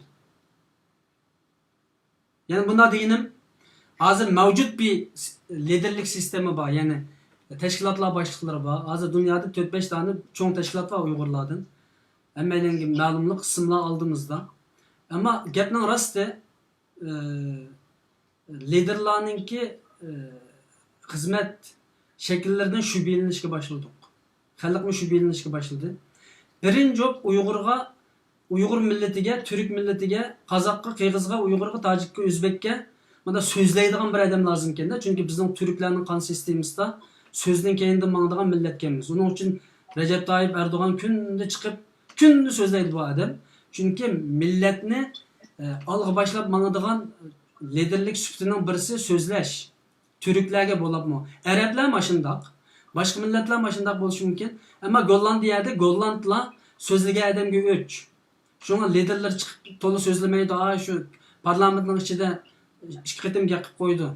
Amerika'da mı sözleydiken ama. Şunun okşağında Uygurlarga şahsen bu benim şahsi fikrim. Sözleydiğin bir lider gerek olsa az bizim içimizde sözleydiğin bir lider yok. İnsanlar sözle. Rabia Hanım çıkkantı. Mesela ben şahsen şu 40 yıllık hayatımızda Rabia Hanım'da şu bir şart nazır kıygan liderini görmedim. Yani Rabia Hanım bunu kamlaştırdı. Yani sözleş nemisini oturup çıkardı ama onun Rabia Hanım ketkendiğin keyin yoki hozir aram ilayotgandan keyin undan keyin bir so'zlaydigan bir odamni topolmadik. Chunki bu millatning tabiiyligi bu. Shuni bu hozir mavjud odamlardan chiqamdi yoki yoshlarning ichidan chiqish kerakmi deyman. Niyatki bir ziddiyatni men qo'yib qo'yam. Bizning vaqtimiz qomida yoshlarni qo'yamiz degan gapni buniki deyishga bo'lmaydi. Bizning yoshlarni qo'yib uni tarbiyalab, uni qiyirchilik vaqtimiz qomida. Bir odam biz hosil qilgan bir qiyir bo'lsa-mu, agar bu shuning qobiliyati, shuning masalan bizni bayqila oladigan mana bir qobiliyat bo'lgan bo'lsa 3 yil olsun ishlatimiz, 2 yil olsun ishlatishimiz kerak. Agar birsida shunchalik bir talant bo'lgan bo'lsa 25 yosh olsun kirib ishlatishimiz kerak. Bu yeshi qarmaymiz. Unga har birisining qobiliyatiga qarab şunun qilgan ish. Şu bu yerga kelgan chaqda tamash ko'rmasdan, amis ishtir qo'ymasdan, men bo'la olamdim, men shu millatimga buncha ish qila olamdim, mana ishlarni qila olamdim deganda hammamiz o'ylashimiz kerak. Yani merdni meydanda sınaydigan her adam özlük gösterse özününki kabiliyetini sınısı bulduğun bir devir. Yani Uygurlarda eğer biraz kabiliyetini gösterip Uygurlar yetekçilik kılış turisti ve onun da bir micazi, onun da bir bu kabiliyet bo'lib qolsa ortiqchiligi biz uni taxim kuchaytirib sizning so'zlarga asosan lider hem o'zi chiqadi hem millat uni kuchaytirdi deyiladi. Millatning kuchaytirishi bilan lider bo'lib chiqdi dedi. Hozir mushundoq bir odam chiqib qolsa biz buni kuchlantirsak bo'ladi degan gap chiqdi bundan. Menimcha efendim söz sizda sizlar meniki qarkamni gapiga ketilmayman. Endi ketilish boshladim bag'az. Bu neticelikga men qiziqmayman, ammo liderninki bir demokratik tartibda chiqishga qiziqdim. Mana bu bo'lishi kerak, chunki biz demokratiya taraflayotgan bir millat, harakat taraflayotgan millat bo'lishimiz bilan xalqaro taraflayotgan demokratik tartibda ishlashimiz kerak, ammo vaqtimizning zishligi hozirgi bu tragediyamizningki ta'xirsizlik nuqtasidan ilbatta vaqtda biz jiddiy harakat qilishimiz kerak. Bu bir. Ikkinchisi biz bir odamni ya tarbiyalayli, bir odam chiqsin, ya biz chiqirayli, ya saylayli, ya nima qilayli, yana bizda yana bir nuqta bo'lishi kerakki, biz cho'qim shuni orqasidan ma'lumotsa bo'lmaydi. O'ylaqi burungi payt bo'yicha sening yoshing 25 yoshda, sen doktor emasdan, men doktordim, sen ayollikdan, men ayollikdan, sening tajriban yo'q deb, mening tajribam bor deb desak, nima ish olmaydi. Biz hozir bir uyumga, bir qurilmaga kirmasak bo'lmaydi. Ya'ni birini chiqiramiz, orqasini shartsiz ma'lum. Bo'lmasa vayroylam, hamma vayron bo'lamiz. Biz hozir kollektivning amonligi, kollektivning aman qilishi va bizning ishimizningki salmoqning ish uchun bir odamga intayin ehtiyoj. Albatta, yana qargan gap to'g'ri, bu bir odamning gapi bilan ish tutadigan ish emas. Bu nurg'ulgan odamlar lozim bizga. Ammo qanday bo'lmasin, haqiqatan xalqningki e'tirof qilgan ham qonuniylik bor bo'lgan bir tartibdan chiqqan bo'lsa, o'shunda bir odam chiqsa mutlaq qo'yishimiz kerak. Anadaki o 2 yıllarda, 3 yıllarda, 4 yıllarda o keyinki gap. Hazır vaqtning o'zida. Hamda uchinchi gapim, nemishqa bo'lish kerak degan vaqtda ikki cho'ng xiris bor oldimizda. Bir xiris mal qat'iyam, Uyg'ur qat'iyam yil ham davom etadi. Xitoyninki bu qat'iyamni to'xtatganda hech qanday bir yerda bizga bir alomat yo'q hozir. Xitoy butunlayda yo'q etish. Hattoki uyushkin e'lon qilingan Avstraliyalik strategiya tadqiqot institutining natijasida 360 dan ortiqroq lagerninki ilgirdan 1000 dan ortiq lagerlar deyiladi. Hozir 1000 dan ortiq lagerlarda Uyg'urlar yeni ham ashadi bor. Bir vaqtda Erkin Sidiq akamizning bir gapi bor. Xitoyning planida 3dan bir qism Uyg'urlarni o'ldirib tugutish, 3dan bir qism Uyg'urlarni ashulaqa qul amgiga selish, 3dan bir qism sirti Uyg'urlarni qilib turish orqali og'izli Uyg'urlarni vayron qilish kerak deydigan bir ikki qismdagi bir plani bor ekan degan Erkin kapsi gapni. Hazırda qarsak Xitoyning bu planı ilan icra qilmayotganligini ko'radi. Hozir sanliqlanadi. Gerçi biz to'liq bu axborotni yuzlikni qilamisak. Demak, nima degan vaqtda bizningki zo'r bir turkum odamlarimiz, ularni chet elda biladigan, chet elda tarbiyalangan, intan qo'lda ish qiladigan odamlarimizningki mana mushu Xitoyning qat'iyatga qarshi bo'lgan xalqaradagi bizim o'rnimizni foydalanib mushni ilgari suradigan bir kuchga muhtojmiz. G'oyat zo'r bir kuchga. Uning ustiga biz Xitoyda urushlar, gerçi biz Qur'on bilan Xitoy bizni terrorist yapmadan urushni qilamasak, bizlarga to'g'ri urush qilishimiz kerak desa. To'g'ridan buzishimiz, hakkerlik qilishimiz kerakda. Hozir ijtimoiy mediada urush qilishimiz kerak. Hozir Xitoyninki qat'iyatni qo'llaydiganlar soni bag'asini eshitganda biz g'oyat zo'r ingliz so'zli odamlarga muhtoj bo'lamiz hozir. Buningki taqdim chiqdi bu narsa. Demak, bu birinchi cho'ng bir vazifa oldimizga. Ikkinchi cho'ng vazifa bilan parallel menyapman vazifa degan vaqtda chet elda Uyg'urlarning ro'yi psixikatdan vayron bo'lishi bilan qarikam degandek bu bizning fan ma'rifatimiz, bizningki tadqiqotlarimiz, mahallaviy kulturlarimiz, urf-odatlarimiz qatorliqning hammasi yemirilish oldida turadi hozir. Ya'ni chet eldagi Uyg'urlarning saq qilishini yana bir cho'ng his qilishdi hozir. Bu albatta bu ikki cho'ng omil, ikki cho'ng soha bir-birini oldida shart qiladi. Qat'iyat bizning vayronchiligimiz kelib chiqadi. Bizning vayronchiligimiz bizningki qat'iyat qarash turishimizdagi ilmni to'g'ri farq.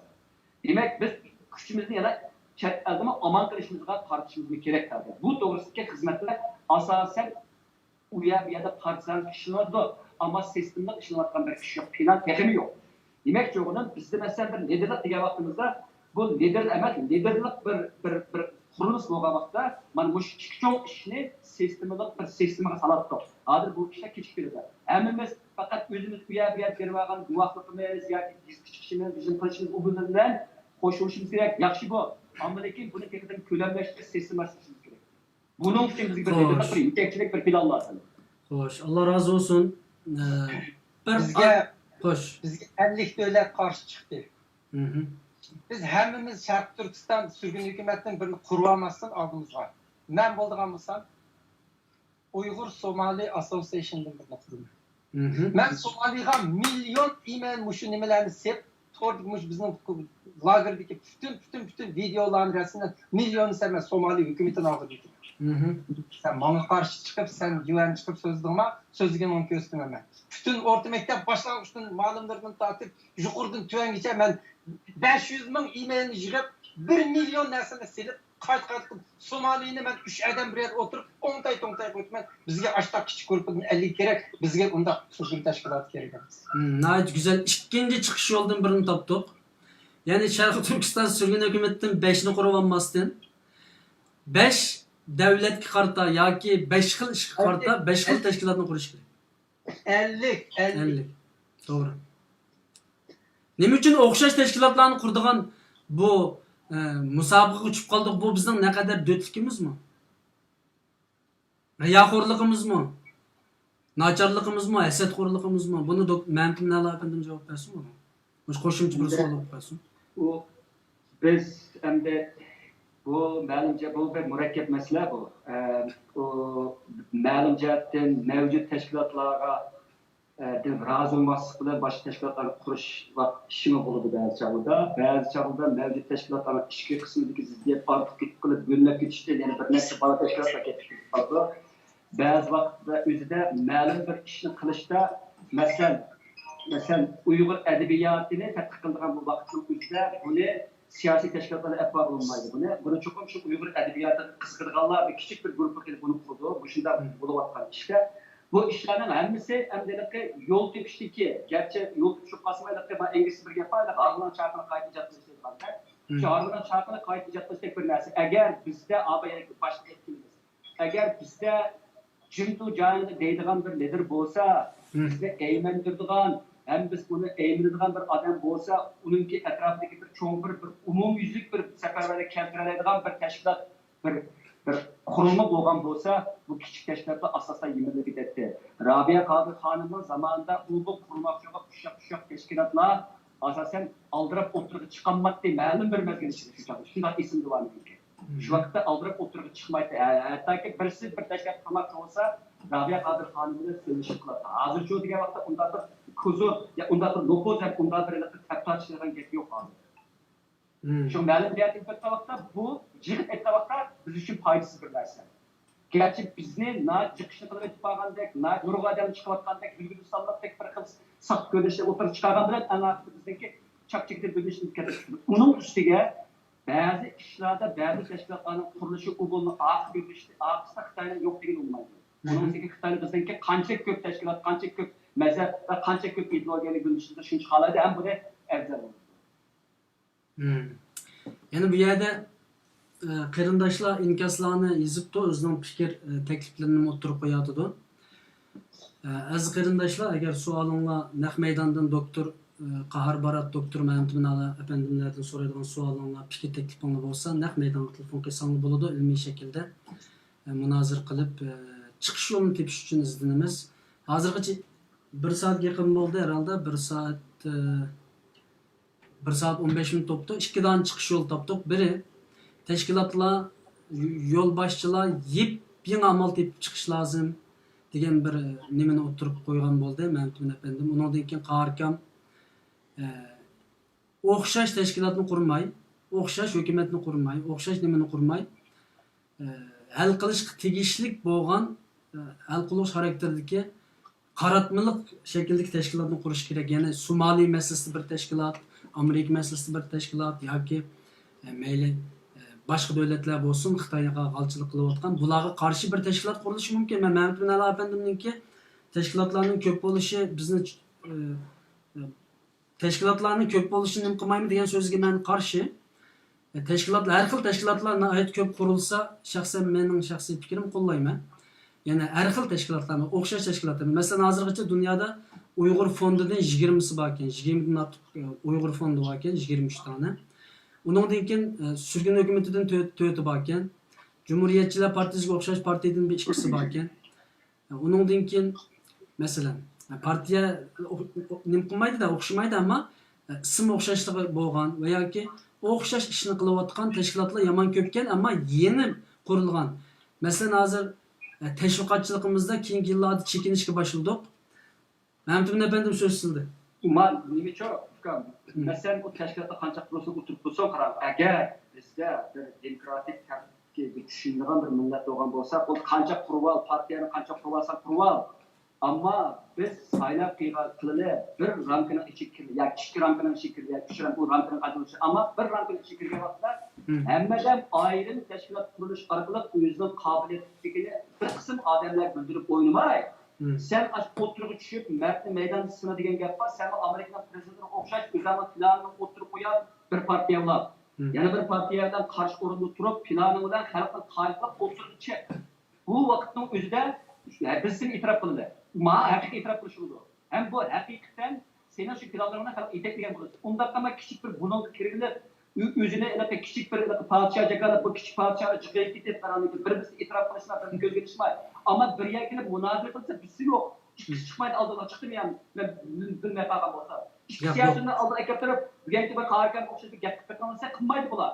Ya gapini uçup yemaydi xalqqa. Ya ayrim bir gapni deb qoidasi yo'q bularniki. Qilayotgan ishni bo'lsa kusur beshidan qilayotgan ish. Bu ma'lum bir siyosiy jihatga bir nimelik emas, ma'lum merdlik, merdanlık emas, uçgörlük emas siyaset. Siyaset uçgörlük sen bolsan, bunu senin ideal unutken, sen Uygurlarına yol başçısın, onda oturup uçuş, yani biz sen karşılaşıp meydan düştüysek, onda vakti sayısı takılmamak var. Nimelik bu saklık mı bu? Yani liderler merdanlık bilen meydana uçuş gerek. Jürkünü oturup koyaş gerek. Şirek muşlap durup söz kılışı lazım. Yani abay biz bu sözden gapini qilayotgan vaqtimizda ba'zi qarindoshlar inkos yozibdi, xato tushunishlar bo'lib qolibdi. Men shuni kichikgina qisqalam tushuntirib o'taman. Biz hozir u liderlarning amaliy ish qilish emas, Uyg'urning ishida Uyg'urga gap qila oladigan odam topolmayapmiz hozir. Masalan, Sharq Turkistonmi, Uyg'uristonmi masalasida hech qanday bir lider gap qilib boqmadi. Yani ya Sharq Turkiston, ya Uyg'uriston to'xtashammin. Buning tarix miyadan miyagacha. Buningki siyosiy, ijtimoiy tarafi bu. Buningki maxfiy oshkor tarafi bu. Buning amaliy nazariya tarafi bu deb bundaq gapni anglab boqmadik.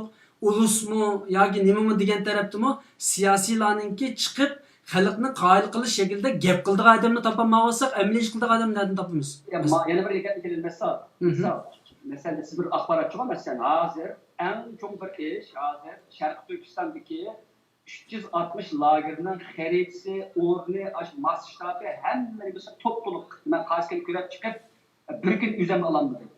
Bu masalaga misol hozirgi o'zini tashkilotning raisi deb yurganda 2 kun oldiga chiqib manda bir narsa o'tirib qo'yildi. Qanday qilasizlar? Filan o'tirib qo'yapti. Ma yomon cho'mishma bu. Tegizib bu uni saylamoq kelsin ma'qul. Bo'qsin yoki bir-birisi ko'z kelishma, sen bilan salam tushaymi deb yo'qolib qo'ysin. Ma'nasiga javob berib qo'ysin. Qanday qilamiz? Eng aqlli masala ma'qul. Dunyoda nima deymiz? Sen boshqa bir yo'lda meni vatanda tashkilot bo'l, men bak ulabdi. Ama bununla sen nima da'vatsan, men nima da'vat eder. Senin qilgan ishingni nari yapsan, bu gapni demasa qanday bizga yetakchi qilgan bo'lsa sen, ma xalqni situatgan bo'lsa sen. To'g'ri. Qanday cho'ng'ish gap qilamsan, bir gap bilan masal ishlamasan, nima qilmasan seni bismillah ustiga. Sen bizga vakillik qilmaysan-ki. Demişler onun uluslar aldıraşmak ketayotgan, bunda aktivistlar aldıraşmak ketayotgan, ya o'zbek aldirash ko'rsatayotgan, resim chiqtirib, o'zi iflos ko'rsatib, batma bosh demişlar hozir. Bu yer javob berish kerak emas xalqqa. Xalqning savoliga javob bersa, ish o'tirib chiqib javob bersa, degan harakat chiqqanda chiqib chiqadi, savol so'z yo'q o'zi shu raisdir yoki yetakchidir. Bu siyosat degan bunday bo'ladi keviyada. Yani hal qiladigan masalalarni nima uchun hal qilmaymiz? Ammo namoyishni qilyapmiz, to'g'ri? Bu namoyishning e'lonlarining jiqliqidan hozir. Ammo hal qiladigan cho'ng hozirgidek masalan. Bunday ishlar bor. Kelganda ikki ish. Birisi bizda bir strategiyalik plan bo'lishi kerak. Qo'sqon shu men bu yil men bunchalik ishni boshqa chiqaman. Kelar yil bunda qila oladigan, bundaq narsa qo'sqodi bo'lishi kerak. Ikkinchisi inkos narxi bo'lishi kerak. Har bir mezgilde bizga yangi bir masalalar chiqyotdi. Abaydan davatimiz mana endi u chiqdi, bu chiqdi. Hozir qo'pib Uyg'uriston chiqib turdi.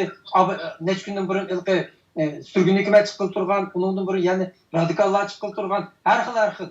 Mushundaq vaqtda lider bo'lgan odam dadillik bilan oldiga chiqib, xalqni qoyil qila olgan. Mayli qanchalik xatolik o'tkazsin, qanday ishlar qilsin, o'zimizning xalqi mushu buzg'unchiliklar, qalamaqanchiliklarni o'zimizning Uyg'urlar qilyotdi. Biz bu ishlar birinchisi ko'nishimiz kerak. Muşlar nima uchun bunday xato ideyat paydo bo'ldi? Nima uchun bunday xato yo'l kirdi? Nima uchun sinema ko'z qarshimi yoki miyagi to'g'ri emas deydiganni bir lider olganda shu zaman biz buni siyosiy sezgurlik deymiz. Darhol oldiga chiqib buni deb qoyil qilib hech kim g'im qilmaydigan darajaga akilalish kerak. Ya'ni birisi demokratik o'ylab biz hozir medialarni uyushtiryapti. Har qanday gap so'zsak bo'ladi. So'zlab har qanday kichigidan cho'nglargacha anlasin, fikr almashtirsin. Muşunun özü biz için bir övünüş jarayoni. Özüm tapqan balağı nege oray davağı deb şu jiq ishlarning oldini ilishda o'zimiz dadil oldini ololmaganligimiz uchun nurg'un masala kelib chiqyapti da. Yani bir millatningki masalalarining oldini oldiganlar birinchi liderlar. Undan keyin ularga ergashganlar, siyosatchilar, ziyolilar va boshqalar. Yani bugungi bu salbiy qalaymaqonchiliklar, fitna fasodlar, har xil gap so'zlarningki chiqishiga nisbatan xalqqa keng qo'saq bo'lib, ularni kechirib o'tib, nima uchun bunda chiqdi, nima uchun men oldini ololmadim degan bu majburiyatni avval liderlar o'z ustiga olish kerak demoqchisiz. Qulav vaqtida John Howell'ning beshiga kelgan ishlar, shunchaki murakkablikda shu odam har birsini uzib chiqib, xalq oldiga chiqib millat boshlab etmoqda. Polsha inqilob vaqtida John Pop'mu özümü şundaq şu to'sqinlikqa qarshilar qaramay, mushundaq har bir masala kelgan chaqda o'zib chiqib masalani hal qilib, ichib yo'lni mushundaq nim qilgan. Liderlik degan shu. Yani bugun masalan Turkiyada ma'rif tashkilotining keyindan iqomat berish, vatandoshlik olish masalasida gap chiqdi. Bu jidal tugamayotdi. Bu jidalga nisbatan ma'rif tashkilotining lideri mayli ilohiy tilojim bo'lsin va mayli mel ölüm aladın bolsun, chiqib o'tirg'i chiqib bu ish mandaq ish, maishning mayeri xato, meyeri to'g'ri, meyerdan kechirim so'raymiz, meyerdan sizlar bizdan kechirim so'ranglar deb ochiq o'tirib qo'yish demoqchimisiz? Agar to'g'ri bo'lsa bu gapim. Men dedim-da bu gapni, ammo masala bu misol qilish to'g'ri kelsa. Ya'ni lider har qanday bir jihatda xalqning oldiga chiqish kerakmi, kerak emasmi? Chiqish kerak. Har qanday vaqti-vaqtida yangi masalalar paydo bo'lib turdi. Uni hech kim biz faraz qilolmaymiz. Tuyuqsizdan bu narsa chiqsa, ana shu lider tikka oldiga chiqib, oqni oq, qorni qora, to'g'rini to'g'ri, xatoni xato olib, ashada millat oldida haqni qoyil qilib, ham haq tarbiya berib, bunda qila oladigan bir rolni o'ynash kerak. Menimcha doktor, siz bundan qisqa 10 sekund, 15 sekund chiqish kerakmi emasmi? Ha? Xalqning oldiga chiqish kerakmi, sukut qilish kerakmi? Chunki bu masalan bu liderlik nazariyasida bu mana bir nuqta borki, lider masalalarga diagnoz qo'yishda liderning eng chong alohidagi masalaga diagnoz qo'yish. Bu boshqalarning favqulodda bo'lishi kerak. Bu boshqa xarakterlari yoki alohidalari, qobiliyatlari tuvarak bo'lsa mayliki, ammo masalaning nimaligini damoqli bilib turish kerak. Xo'sh, lider buni so'zib etsa, ushshaq gap so'z va pishtigan olib ketishiga yo'l ochib beradi. Gerçi o hatalık o liderdə ötməyən olsun o pey tutuş gerek. Pey tutup oturduğu çıkıp şu uşaq sözünün ki yamırak geçişini aldığın ağılılığı şunundan o iş beski kaldı. Ende ikincisi eğer onda bulup eğer özü hatalı olmazsa şu lider keçirim sorup ketken ki pes küçük gitip kalmaydı. Uygurlardan ben bilmeyim keçirim soraştık bir neyse cık yokken. Emniyette bu keçirim soraştıkken bir liderinin ki yaman çum bir kozuraya değil ha kozuraya bir lider keçirim sorsa. Bu üçüncüsü şu diye vaxtıda liderler bizdeki şərqçi liderlik şu diye vaxtıda Xitayның demişsen ki ketdi bu degan ketib qaldı ma'laqə davchilarni gider lideri ko'rinmay turib boshlarni o'tirib chiqirib turib orqali qorong'ilikda yo'liqchilar boshqa shunday ketadigan nimalar vaqtda nima lozimligi bu mushkil uyan bu uyan aqmaydi nima uchun aqmaydi degan vaqtda uningki atrofidagilar o urushga chiqib qolsa qarshi tarafga tushdi shuning bilan ani ishga o'tirib chiqmayotgan lider bag'alni sesiydi. Çünkü xalq aşık oturup çıkışta köp. Onun için qarang'i turiversa vaqtda xalq texdimi köp batlarda chaplab bir zaman arkasida. Aqtaga oturup chiqmoqchi. Chiqmas texdimi nima bo'ldi bu? Enaqa meni texdimi Alloh biladi, yoki o'zi orqa şey bo'lsa, aqtashni o'zi ahmoqlik bo'ldi dedim uchun. Men bu Turkiyada ishni tegdim tushunib ketmayman, Turkiya turibsam bu. Ammo qancha nima bilib buni ochiqdan berib etsa, shuncha yaxshi bo'ladi aslida. Xo'sh, rahmat sizlarga. Bu yerda aslında liderlikni tanqidlamoqchi emasmiz, tashkilotlarni tanqidlamoqchi emasmiz. Menimcha tashkilotlar, liderlar bu daqi Dunyo Uyg'ur qurultiyi bilan ma'rif tashkilotininki umumiy obraz jihatdan birlashganligi bu xalqni nihoyat xush qiladi. Aslida tashkilotlar ittifoqlashyapti, ammo yana yig'ib kelsak, Xitoyning bizni o'ltirayotganiga nisbatan tashkilotlar, liderlar haqiqatan bularninki mas'uliyati burunqidan nihoyat yuqorilab ketyapti. Shuning uchun bu yerda biz jiq narsa talab qilyapmiz liderlarimizdan yoki tashkilotlardan. Buning uchun tashkilotlar buni o'ziga nisbatan bir fikr, taklif deb qabul qilsa bo'ladi. Hargizmi bu yerda ma'u chiqib, ishkironga chiqib olib bizni tanqidlaydi. Bu desa to'g'ri bo'lmaydi. Tanqidlash huquqimiz bor, ammo tanqidlamaymiz. Chunki yaxshilikmi bor, yomonlikmi bor, ikkisi aralashib kelyapti-da, ammo men masalan eng oxirida xulosalab o'tay bu masalani. Dolqin Aysa efendim bilan Hidoyatullo hojim o'tgan qitimliq Istiqlol televiziyasi bo'lish kerak. Bir qitimliq suhbatda Dolqin Aysa efendim xil uzun bo'ldi, tashviqot sahnasidan chekinib chiqibdi. Masalan WhatsApp, Facebook degan narsalarda asosan yo'q, topolmaymiz. Undan keyin Dolqin Aysa efendim dediki, sizmi chiqding bu tashviqot sohasidan deb Hidoyatullo hojimga degan bo'ldi. Yani liderlar özümüzün işini kılaylı, ameliy işlerimizni kılaylı. Bu haq bizni tillamdı, soqamdı, tillamdı, pişni qılam, nemish qilsa o özünün işini qilayversin. Yani karvan meneyverdi, nima qilayverdi, karvan nima ish qavaver degandek qilib biz özümüzün işini qilayveraylik degan bizning hozirgi ikkinlarning so'ziga nisbatan bir zid bir shakldagi siyosiy yo'lni tutdi. Yani xalq o'zining gapini qilaversin, ammo biz o'zimizning amaliy harakatni qilaveraylik, xalqning pishni basotlariga aralashmaylik degan narsani qildi. Məmtimin əpəndi siz deməkçi, əgər bunda olub qalsa, iş teximi yoğunaydı, işini basa teximi kengiydi, düşündürüşlər berilmegəndən keyin bunun ayığını juğuşturup oğlanmaydı, o vaxtda iş teximi mürekkepleşip gidiyor. Ben bir gap qilay gapimizda bilib o'tgan. Masalan, Trump deydi. Trump Twitter bilan Amerikani araqdan qilib chiqardi. Burunmu shunday qilgan, saylovlarga qilgan Twitter bilan. Albatta, men uni buga tavsiya qilmayman. Ammo bu ijtimoiy media bilan lider bilan xalq o'rtasida, lider bilan dushmanlar o'rtasidagi eng chong bir ko'zirning qilsa, hozirgi ijtimoiy media bo'ladi, Twitter bilan Facebook hozir. Buni to'plam bilishimiz kerak. Agar buningdan qechib nima qilsak, biz boshqa bir tashqarilar davrida yashayotgan ishni qilayotgan bo'lamiz hozir. Men davrga moslashish kerak. Trumpdan azroq ulgu olsak bo'ladi. Bu birinchi gap. Ikkinchi gap tanqid to'g'risida gap qildingiz. Agar bir millatda tanqidchi yo'qolsa, yoki tanqidchilarning ovozi ujuqtirilsa, bu millatning ruhi chirib tugaydi men deb qo'yaman. Bu millat uchun tanqidchilar meni yoki degan qarikamni mingni tilanglar, shaxsan meni xiyalam kelib chiqmaydi. Men vicdanım uzun kelgan gapni deb o'lsam deyman. Düşünüm gidayotgan gapni do'stlarga o'zimni xalqimga aytma deyman. Ammo chataq yeri bizning bu tanqidlarimiz mening emas, ya'ni boshqa tanqidchilar bor bu yerda. Bularning tanqidiga qarata dushmanlik pozitsiyasi tutgan yoki bu qilishning hammasi boshqalar tursa shu liderlar uchun xatarlik. Chunki eng esil lider o'zining yeniga tanqidchilarni tutadi. Men shunday qilgan, hayotimda men boshqaruchi bo'lgan vaqtimda men shunday tanqidchilarni qildim. Hattoki bir misal keltirib beraman. Men bir faoliyatni o'rnashtirsam, 200 odamga bir faoliyatni o'rnashtirsam, o faoliyatning ba'zilari mamnun bo'ldi.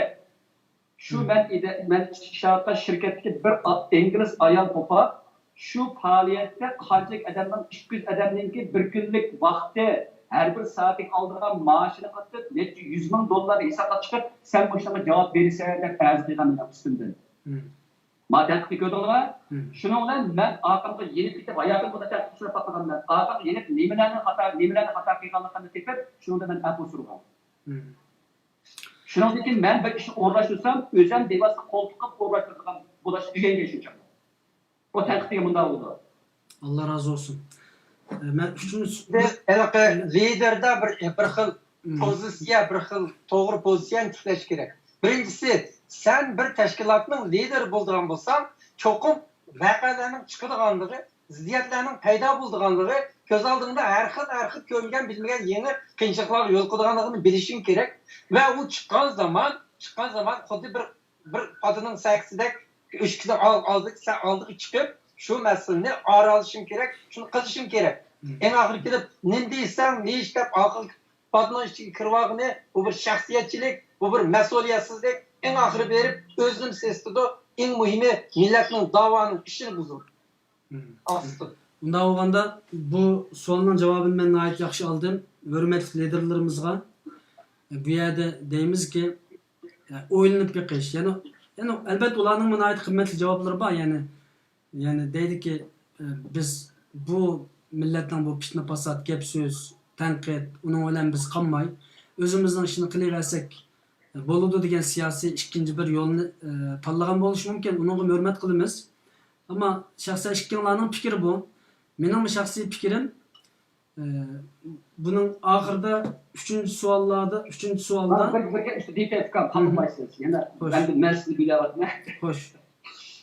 Bu mandacho men Uyg'urlardagi bir odatga diqqat qildim. Ya'ni pishni pasat bu deb gapninki haqiqatan ingliz bir gap bor, constructive criticism degan bir gap bor. Ya'ni inshootli tanqid degan bir gap bor. Ya'ni bu tanqid ochiq, ammo bir ishni tuzilishga yordam beradigan tanqid bu. Bu ijobiy tanqid mandati deb qaraladi. Buni qasddan, buni fitna fasod chiqib ketib, uni dushmanligi va ko'ranmas yoki mening o'rnimga ko'zim tikib turayotgan, shuning uchun mushkil da'vatda fitna fasod degan qilib, yana o'zgarmaydiganda, mening hayotimda eng qo'rqadigan odam qanday odam degan vaqtda İngilizce bunu deyemiz, reflective capacity deyimiz. Bu nima degan gap degan vaqtda o'z-o'zining ishida, xuddi xatni ishi qarayotganda qarayoladigan bir nazar bo'yicha insonning kavlasida. Nurg'un odamlar buni ko'rmaydilar. Bunday odamlar degan vaqtda xatoligini ko'rsatsanizmi, uni xatni nazardan chiqib qarayamagandan keyin hech zamon men xato o'tkazibman demaydi. Bu yamanchi bunday odamlar Uyg'urlar emas, boshqa millatdan chiqqan. Meni bunday odam liderlik terdan qo'g'ilish qildi bu. Çünkü bir işe hata qilgan vaqtida bu ishni nima uchun xato qilganligini, xalqning nima uchun bu gapni da'vat qilganligini butunlay adımlar düşünüp oldu. Yani üzdü, ödek sucuklarla sucuklardan karaladı. Şununla nimdedir yapıp pişti basat bu. Bunun dektanın limkamalda keti böyle kahramanlarca.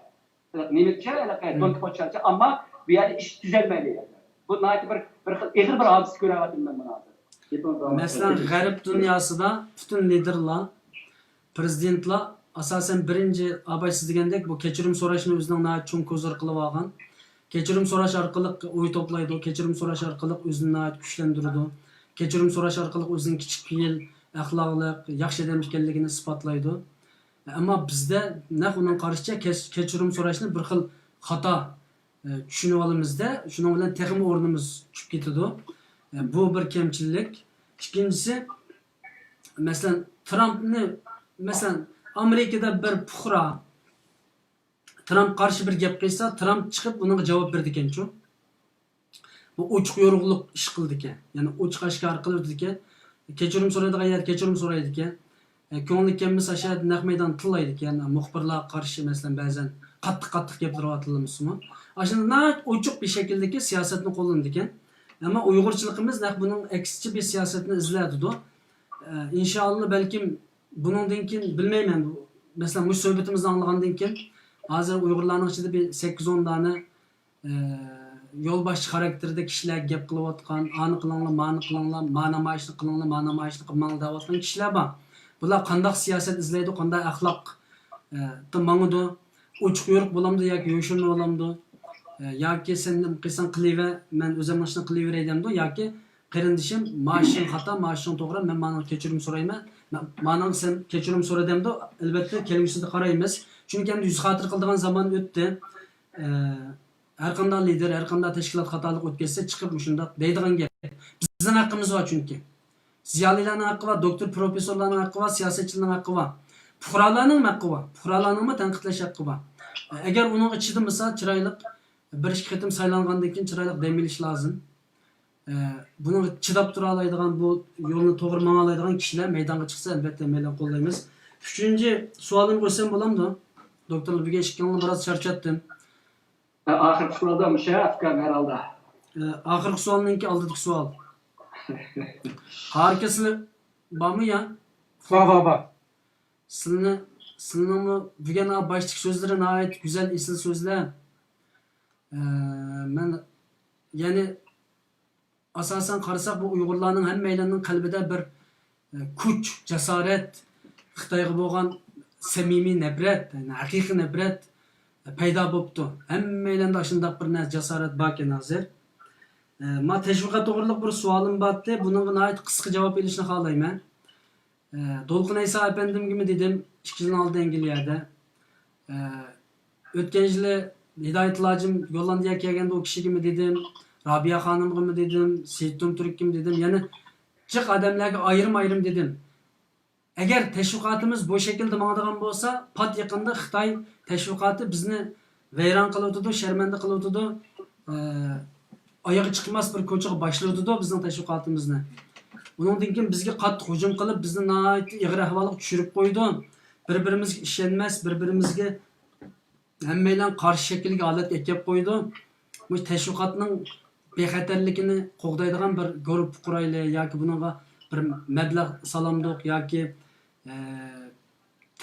yani bir siyosiy bozor ochdik, ammo bovani yo'q. Ya'ni güvenlik qo'g'dovchilari yo'q, bir bozorni ichyapmiz. Tashviqotimiz va qo'g'dovchisi yo'q. Siyosiy faoliyatimiz va qo'g'dovchisi yo'q. Rabia xonim va qo'g'dovchisi yo'q. Boshliq va qo'g'dovchisi yo'q. Yig'in va qo'g'dovchisi yo'q. Ma eng chong jingimiz bo'lgan tashviqotning qat'iy qo'g'dovchisi yo'q. Ya'ni Uyg'ur tashviqotchiligida qo'g'dovchi yo'q hozir. Ya'ni Ma'mtimin Allah magabni xato qildi, Ma'mtimin Allah xato qildi desa bo'ladi, ammo Ma'mtimin Allah degan aldamchi, ya aqchi, ko'kchi degan vaqtida, "Hey, to'xta. Ma'mtimin Allah aldamchi emas. Yoki xato qilgan bo'lishi mumkin, ammo aldamchi emas, ya saqtipaz emas. Bu mandaq yaxshi odam" deyiladigan, yoki uning darhol AP'sini topa oladigan, yoki siyosilarimiz hujum qilingan vaqtida, tashkilotlarimiz hujum qilingan vaqtida mayli tanqid olsun, mayli fitna fasod olsun, qandaylik olsun, umumiy millatning ittifoqligiga buzg'unchilik qiladigan birisi chiqqan vaqtida darhol buning AP'sini tepib, buni mağalaydigan bu kishi manda adam diyalaydigan bir qo'g'dash xarakterdagi o'rnimiz yo'q. Ammo o'xshash tashkilotimizdan 8-10 va biz buni qilayli degan vaqtimda hech kim bunga javob bermagan. Bugun naq shu Xitoyninki nemisini ko'ryapmiz, tashviqotimiz ig'ir hujum ostida.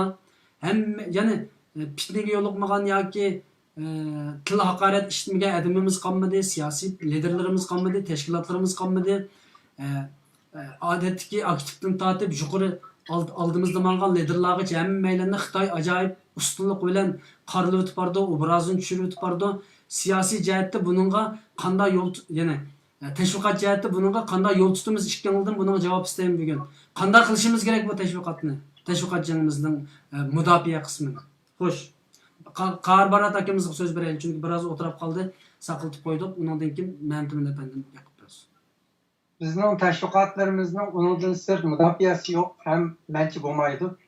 Biz demokratik davlatda mushtaq yashayapmiz, hammamiz o'z oldimizga so'zlaymiz, gap qilamiz, Twitter qilamiz, shunday medialarni ijod qilamiz, lekin uni oqidan birsi qo'llaydigan, birsi buni hujum qilsa, buni saqlaydigan bunday ish ahvol manchi yo'q. Ikkinchisi, Uyg'urlar ichida mayli biz xato gap qilaylik, qanday qilaylik, eng oxiri biz Uyg'ur xalqining bu masalani to'g'ri aralaydiganga, har qanday bir narsaga to'g'ri javob ber, eng oxiri to'g'ri tushunadiganligiga biz ishonishimiz kerak. Shuning uchun men gapimdan boshqa ketgan, men xato gap qilishdan qo'rqmaslik kerak, xato fikr qo'yishdan men hozir deyapman, biz tizimlayotgan 10-20 liderlarning hammasining yetishqidek o'zining bir tarafning ko'z qarashlari, xato ko'z qarashlari bo'ldi. Biz bir tirik odam. Bu yerga kelganda biz munozara, demokratiyaga, muzokaraga yo'l qo'yishimiz kerak. Shuning bilan biz masala endi hal bo'ladi. Nima qilamiz? Masalan, men Mamtun Alani gapining bir xatoligini bilib turib, men o'tirimizniki nima bo'lib qolmasin, bir munosabat ta'sir etmasin deb, "Voy, sizning to'g'ri unda deb o'tamdim." Unday ish yo'q. Kimni xatoligini shuni qo'yish kerak, chunki hech kim o'zining xatoligini ko'rmaydi, boshqa odam gaplagan aran ko'rdigan gap. Mushunday. Ikkinchisi, hammamiz o'zimizda cho'qim bir ma'lum hammadan ma'lum bir xil bir taraflama ko'z qarashning qurboni bo'lib ketmaydi. Shunga o'zimiz bir ko'z qarashni tikilsak, biz uni joylik bilan tura olmaylik. Har doim savol qo'yib turishimiz kerak. Men masala kelganda bundaqsiz bir fikr keldim, lekin bu fikrim biroz to'g'rimi, xatomi deydigan savolni doim o'zimiz gumon qilib turishimiz kerak. Shunga tanqiddan amaliyotda tanqid yaxshi ish, tanqiddan qo'rqmaymiz, qo'ldash ketmaydi, mencha tashviqot ketmaydi. Meniki qarshim sal o'xshaydi, o'xshamaydi qarikamniki. Madakilayman. Mesela qarikamlar bir ko'pdandirdi, chunki Amerika chiqish tarixini, chetga chiqish tarixi meni birinchi uzun.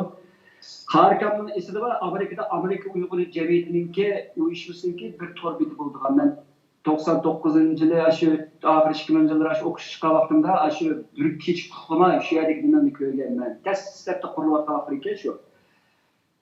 Ondan keyin taki 20 yilgacha shu to'rbiti endi bular keyin Facebook ishib ketgandan keyin 5 yil, 6 yillar, 7 yillar mobaynida Facebookga ko'chib ketdi.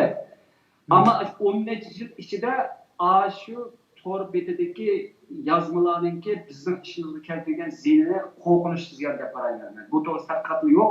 Nima shunday deb qaraysan desa, bu atrofidagi nimasi yo'q. Qo'g'dash nimasi bo'lmagan temi yo'q bir bog'liqda u holiga deb kirib, dastlab cheylab chiqdi, hatto o'chirib vaqti uni admin deb adablarga sistemni boshqarilmadi. Endi mana o'ylaysan. Biz butunlay shu internetda temir intayin qo'pirilgan bir davlatning dushmani bilan sifatimizdan bizda hech qanday bir temi yo'q bir ahvolda ularni tashviqotga uchrashdi. Shu vaqtimizda qarikamning esida bor sesmagan inson yo'q. Rabia Qadir u yerda ses bo'lolmay Rabia Qadirni. Shuning bilan bular bir turkum Uyg'urlar, hozir mashhurlar, ayrim bir to'rbit qurib 24 soat tilgan. 2009-yildan keyin 3-4 yil tilgandan keyin Rabia Qadir xonimni provok qildi. Rabia Qadir xonim uning qarshisida necha qatlam bo'lib qo'shishdi. Demak, nima bo'ldi degan vaqtda shu tashviqotni qamlashtirib qilolmaganligimiz uchun Xitoylik odamlarimizmi o'zimizning har xil g'arazlik odamlarimiz kirib pitiqlab tashandi. Pitiqlab mana deydi. Munozir munbiri bilan vatanim to'r bekitin demoqchimisiz? Evet, veteran torbitinden başta münazır battı. Hazırım bana o münazır kırsanın çıkı da hazırım. Hazır çöllenip kaldı ya. Keyin veteran torbit içilip maxsus aşında bir nim oldu da. Demek çoğuna ben de. Aslı biz, ben müstebet eder kılmakçı emas. Yani Xitayga o'xshash temimizni qurib oldi demoqchi emas. Ammo biz xalqimizga ziyonli bo'lgan narsalarni qo'limizdagi bir torbit bo'lgandan keyin ayni vaqtda shuni tuzuk boshqarishimiz kerak. Axir Xitoyni qo'l chiqizib paydo qilsak bo'ladi. Endi xo'sh, endi hozir o'zimizdan biz keladi. Endi Facebook degan bir ochiq bir dunyo endi bu. Bu yerda endi qarikam bu o'rtaqlik bu yerda endi men bu yerda qanchalarda qo'g'dashning bo'ldiganligini men bilmayman. Endi faqat mening tavsiya qiladigan bir narsa. Birinchisi, xalqning nazariga ilingan odamlar gap so'ziga diqqat qilish kerak. Qalaymagan so'zlamas kerak. O'zi o'tdisidan chiqanmay gapni deb qilib, orqasidan xalqning g'azabini qo'zg'atib, xalq tilga vaqtda meni qo'g'dinglar deb qolsa, xalq qo'g'dimaydi. Hattoki xalq tushkurdi bunday qadamga. Har qanday bir ishning, har bir gapningki ati bo'limiz degan o. Gap chiqishi sen boshqarsa, gap chiqib bo'lgandan keyin seni gaping boshqardi degan gap bor. Shuning uchun bu gap so'zga diqqat qilish kerak bo'ladimi? Uch dunyo bo'lgandan keyin Facebookda yoki Twitter'dagi yerlar bu yerda gapni yondirib olmaydi. Unisi xatoni ko'chirib turib, yani o'zimizdan yuziga urgan yeri bor bu yerda. Bu bir. İkincisi şu degan vaqtda ba'zi prinsipal masalalarda, masalan, prinsipal masalalar deganimda Uyg'urlarningki siyosiy jihatdagi manfaatli bevosita qilgan ishlar kelgan vaqtda ya bir shaxs bo'lsin, ya bir kollektiv bo'lsin, ya bir tashkilot bo'lsin, ularning fikr qilishi, ularning umumiy bayonot berishi xalqimizga bu intayin muhim. Bularmi xalqimizning orasida qaymoqish bo'layotgan, taraflashish ko'rinayotgan ma'lum masalalarga tashkilotlar, liderlar transport qilib o'tirib chiqarmasa, qo'rqanchiqlik tanlab mumkin bo'lsa, ki cemiyetinin yüzü olsun mu, onun bir bayanat verip, xalqimizga ne qilib, ma'lum bu pishni pasatlarninki, urunsuz talash tartishlarninki ko'payib ketishinki oldini olmasi bo'lmaydi. Bu ikkinchisi. Endi uchinchisi, yanala men qaraganda gapga ketilman, xalqimizningki ko'zi bor, nimadan to'g'ri, nimadan xatoligini bil. Ammo ko'zi bor deyman, ba'zi vaqtlar kelayotgan vaqtda ba'zi odamlar xilma-xil shaklda yolg'on ismlarni o'g'irlab keltirib, ma'lum bir ziddiyatni xuddi ko'mari cho'qchib qo'ygandek ziddiyatni olib qo'yib yo'qolib ketdi. Biz o'zimiz bilmay zo'rur bo'lmagan zikr. Bu vaqtda o'zida atrofimizga saga qilishimiz kerak. Mening gapim shu. Rahmat, Allah razı olsun. Ne olsa vaqtni bir yer berib o'tadi. Men eng oxirgi savolimni so'rayman. Agar naq maydonga telefon qilib savoli bor va yoki fikr teklifi bor qarindoshlar bo'lsa, naq maydonga telefon qilsa bo'ladi. Bugün biraz ciddiyerek sohbet qilib qoldik. Belki bazen gap so'zlarimiz ching'iroq chiqayotgan bo'lishi mumkin va yoki fikr o'xshamasliklar bo'lishi mumkin. Buni xalqimiz o'zi arivasi bo'ldi. Ammo har qanday fikr taklif berishdan qo'rqmanglar aziz qarindoshlar, naq maydonga telefon qilsangiz bo'ladi. Xo'sh, eng oxirgi savolim, yaqindan beri xalq orasida qurolliq harakat masalasi, bunilik jihad, u bu degan gaplar aralashtirib olmaydi. Ya'ni faqat Uyg'ur qurolliq harakati va radikallik va terrorizm bilan aralashtirib olmaydi. Chunki hozir xalqimizning xili yangi ichilib ketibdi bu jihatda. Inkaslar shuna qarasak, burunqi radikallik, burunqi gap so'z, terrorlik aloqador fikr degandek narsalar asosan tugab qolibdi hozir qaraydigan bo'lsak. Ammo qurolliq harakat qilsak, Xitoyga qarshi bunday bir harakat bilan qilmasak, bu jon o'lak millat yo'qolib ketaveradi. Biz bu yerda lag'man yeb yetaveramdik degan fikrni qilyotdik. Buning nisbatan sizlarning javobinglarni qo'ying. Qarika sizdan boshlaydi. Gap boshqa yengil bir yerga o'tib ketdi. Javob bermez, javob savolni rad qilish huquqlarim bormi? Desa bo'lgan gaplar bu. Xitoyninki hozirgi zulmida mushu chet eldagi har bir ayol, cho'ng kichik har birimizni qo'limizga miltiq elib berib, bir pay o'qitni aytib olsam deydigan hammamizga mushta o'rtaq hissiyat va biz tayyor mushta qilamiz. Ondan keyin Xitoy o'zining axborotini dokladida qaraganda, chet eldagi Uyg'urlarning mushkuni yig'sa 50 mingdek askar chiqara oladi bular deb undan paraz qildi.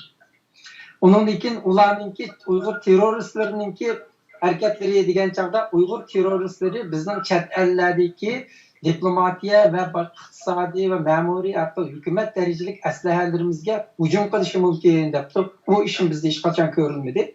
Ansaq bir ko'chaga ketib qaraqda xotini o'tirib turadi. Shunlashqa bizda unday ishlar yo'q. Hem hozir bu yerda bunday bir ish bor. Demak, hozir bizning ahvolimizda biz nima qila olamiz? Yani biz nima qila olamizsak, masalan, biz hozir xeyli yil bo'lib qoldi, har birimiz bir davlatning grajdanini o'tadiganga o'tdik va o'tish oldida turyapmiz. Biz qachon qo'limizni ko'tarib, biz qasam bergan kundan boshlab biz shu davlatning askari, shu davlatni qo'llaydigan bir jangovar, bu jangchi hisoblanamiz shu chog'da. Biz shunday gap. Bizning o'z oldimizga ma'lum bir parcha yerdan, yamsa Taliban astidan, Daeshning astidan bir baza quradigan asosimiz yo'q hozir.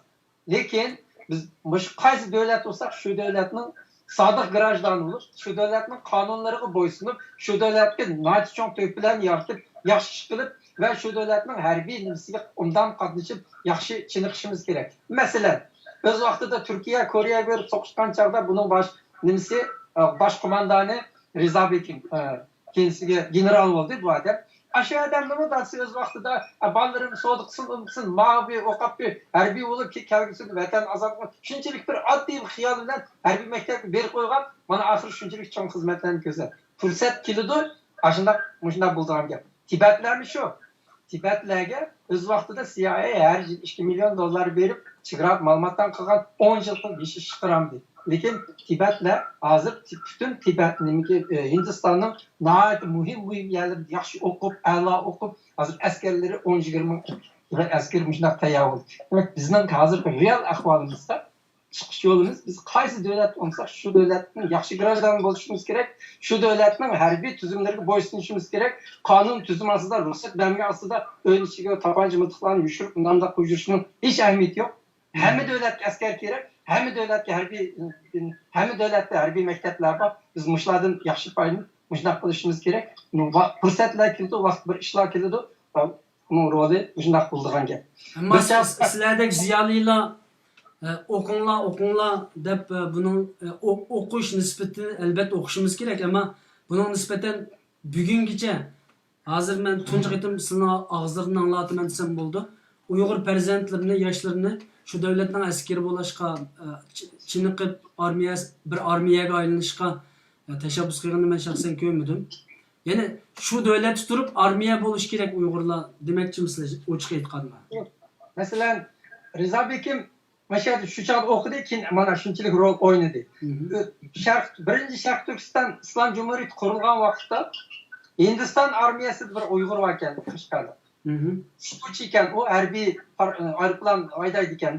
Bu Qashqarda mushunaq narsa qurilibdi, Sharq Turkiston Jumhuriyati deganda Hindistonning gezisini o'qib chiqib uchayotgan aeroplanni haydab Qashqarga borib tushgan gap. Qashqar qo'ng'ich uni meytiga Qashqar aerodromi tushganga qarsa, u Sharq Turkiston hukumati taqab bo'ldi. Shunchalik bir ishda uni shinsa tutuqlab kelib, voy, nayt yaxshi, sen harbiy nimani Lütfni o'qigan ekansan deb Urumchiga olib, Lütflar maktabiga muallim qilib, uni qilib, undan aplashtirib olgandan ish kuchidagi uni yo'qotdi, o'tadi. Demak, har qanchalik qaysi bir Uyg'ur shu harbiy maktabda o'qigan bo'lsa, cho'qim bir do'msa bir roli bo'ladi ekanda mencha.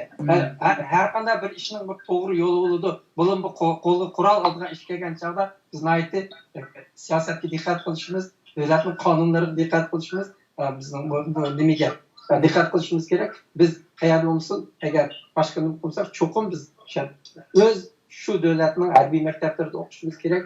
Harbiy texnikaning hozirgi vaqtda u tapanchalarni asqatmaydi. Hozir nachichon harbiy texnikalarni o'rgangan gap. Davlatning muhtoj hozir. Hamma davlat Uyg'urlar bor, hamma davlat shunday qizg'inlik bilan askarlik o'rgangan Uyg'urlarga muhtoj. Rahmat, Alloh razı olsun. Men tuman efendim o'zingiz keldi. Endi bu yerda men boshqacha bir gap qilay. Bu askar qurolliq inqilob degan gapning tagida bir g'oyat zo'r bir qisos ilish istiki bor.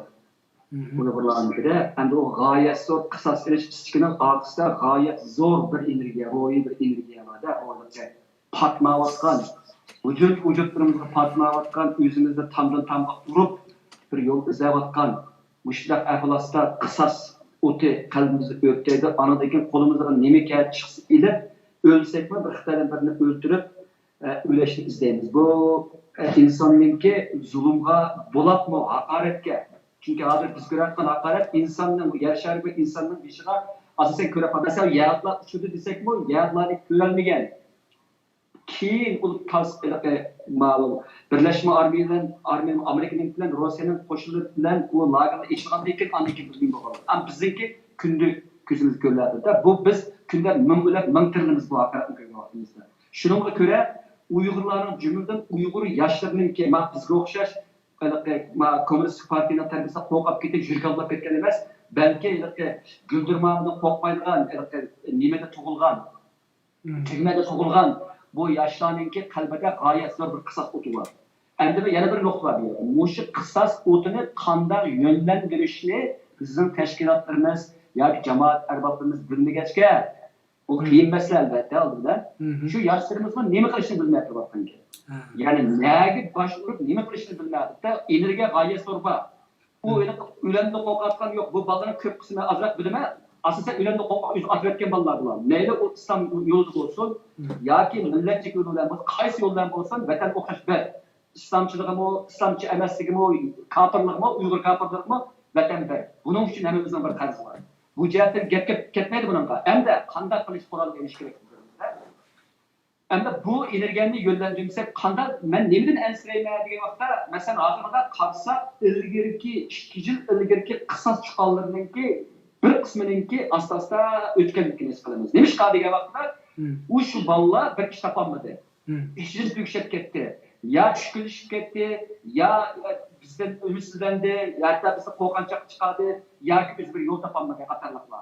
Anamdan ki intayın galit aldı, kanda bir galit desem buldu, galit demez desem buldu, kanda ayval çıktı diye vakti Kudüs'ün abay degендek, bu kadar milletler kırılıvatkan bir milletten bir edebi çıkıp kalıp mı, bir Xitaylı da bir bakar iş yok. Xitay tutulsun, Xitay'ın ki çet eldeki bir muhasesini buzulduğunu yok anda. Bu bir tür bu psikologiyadaki mesela ben psikologiyani öğreniyotman, o desem bu men yeshenmaydigan bir sir bu. Yoki men o'ylayman balki bu uzun yil qo'rqib ketgan vaqtimizda o'sha yil ham o'sha Xitoyninki kallamizda unda qilib qolsak anda jazolayman, ota-onani anda qilaman, manda qo'rqib qilamiz deb o'ylayman. Undami ketaylik, ana Qashqarda biz 2 yigitimiz 30 Xitoyni mashinasida besib o'tgan Qashqarning ichida masalan. Unda ayrim bor.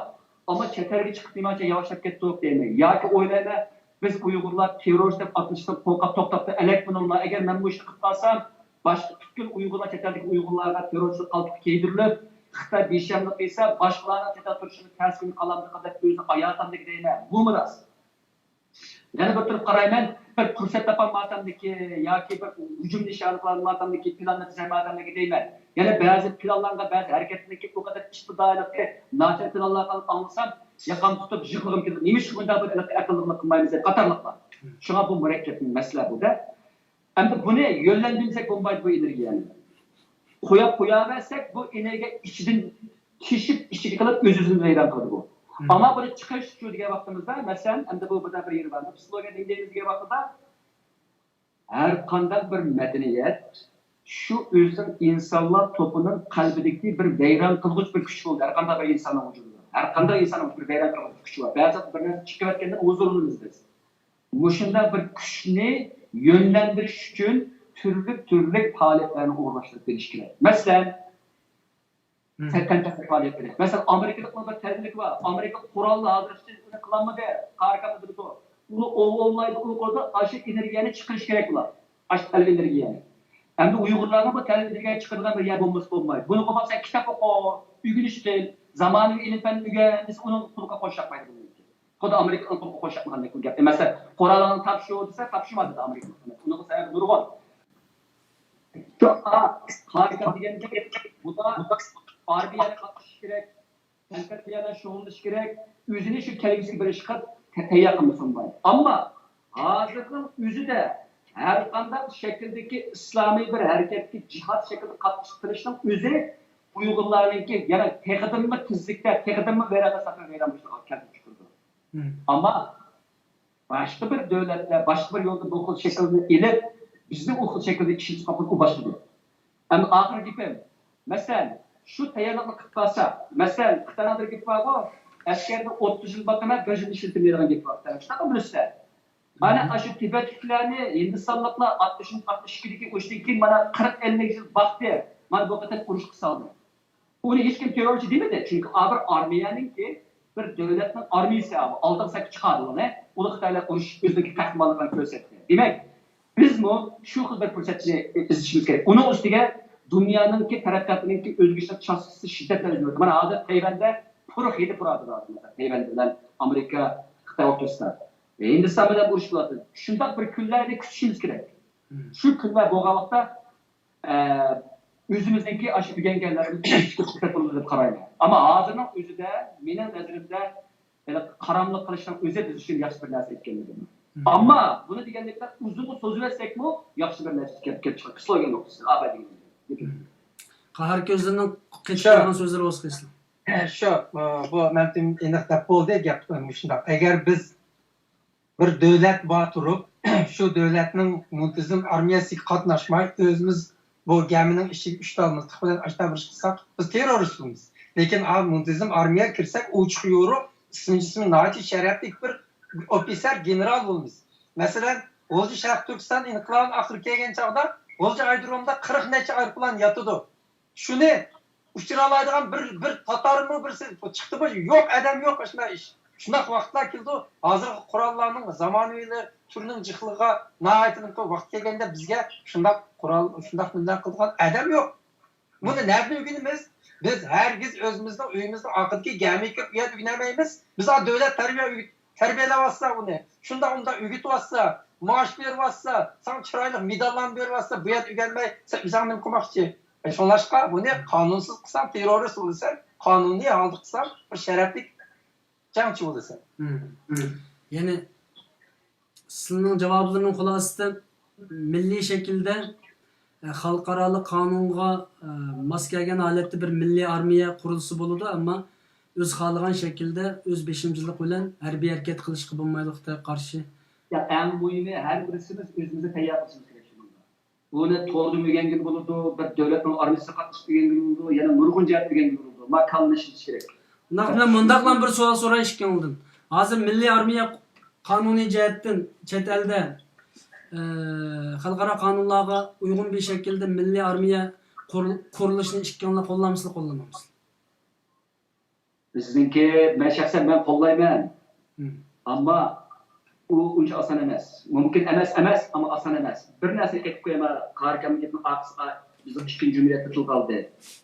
İkinci Cumhuriyet vaqtidagi Uyg'urlar texi ko'p qismi savossiz, hem ko'p qismi intayin bir dunyo ko'migan bir Uyg'urlar turib, Sovet ittifoqining yordamida birjida qolmay turib, Xitoyning muntazam armiyasini teran qiladigan bir armiya qilib qurib chiqarildi. Shunday qo'y, men qanday u ham bo'lsa turib tursin. Va millatga ishlash to'g'risida aytman. Agar bizga bir davlat chiqib qolsa, hozirgi Uyg'urlar 40-yillik Uyg'urlardan natijasi kuchaygan bir vaqtimiz bor. Uni bizga g'azab o'ti, bizdagi psixologik energiya bo'lsin, ilm nuqtasidan bo'lsin, qator nurg'un jihatdan biz ko'p qilgan hozir. Bizdagi bir muntazam armiyaga aylanishimiz bu qadar qiyin emas. Shuning uchun bir davlatga chiqib qolsa, men ham qo'llashim davlat chiqadigan ish yo'q. Ammo chiqdi deb qilib o'zimiz uchun tayyor bo'lishimiz kerak. Nurg'un vaqtni biz behuda o'tkazib o'tmay, bu narsani nari maqsad chiqadigan nurg'un narsalar o'rganganmiz. Hattoki Xitoyningki armiyasi, Xitoyning harbiy texnikasi to'g'risida bir mutaxassisimiz yo'q. Bamiya yo'q. Xitoyningki qanday qurollarning borligi, shu to'g'risida munozara nimalari yo'q hattoki. Bu biz tayyor emas. Xitoy qurolni ko'targanlar nima qilmaydi bu ishda. Xitoy atom nemasi o'tgan bir singidan oldinlar. Bütün dünyani vayron qilib degan bir saroy Xitoy chiqdi, Moskvada o'qigan bir doktor bir Xitoy chiqdi. Keyin rasmdan chiqarib Twitterga. Xitoylarningki mana mush qatorli qudratini biz tushunishimiz kerak. Mening ichimdagini biz azaldan o'zimiz tushunmaydigan bir Xitoyni qarang'ida havo mushaqqandek erishgan gapni Xitoyni tushunmay turib. Biz erishimiz qurol olamiz degan vaqtda shu o'g'alar qilib kelish kerak. Men qancha tushunay Xitoyning armiyasini, Xitoyning harbiy kulturini, Xitoyning qurollarning nemisini, Amerikaning qanday boshqa qanday buni qanday bilaman, buning uchun adab bilim kirdi, buning uchun izlash kerak. sizlar Belki başkalarının sualları vardı biz. Aslında oldu yapkan. Evet. yazgan suallarni asosan men o'tirib qo'yolmadim chunki jiq gap so'zlar pastda fikr takliflar bor ammo nihoyat yaxshi hozir inkaslar. Faqat naq maydon nomeri ekranimiz bo'lganligi uchun hozirgacha bir bu xalqimiz botirlashib ketib boramdi yo qo'rqinchoqlashib ketib boramdi bilmadim. Naq maydon telefon qilganlar bag'asi rozlab ketdi. Ya'ni ammo keyindagi urush ajoyib lavuldab ketdi. Facebook, WhatsApp'da qilinayotgan urushga hozir gap to'g'ri kelmaydi, ammo mana shular naq maydonda hozir yuzlarcha odam izlayotgan bo'lsin, bir inson chiqib ikkalangning magip to'g'ri, magip xato, yo magipingizni qo'llayman yoki qo'llamayman deydigan qarindoshlarimiz chiqmadi. Bilmadim endi bu qanday bir psixika. Sizning javobingiz deb baqayki, milliy armiya qurilishi qo'llamsiz, qo'llamamsiz? Bor Qahar aka.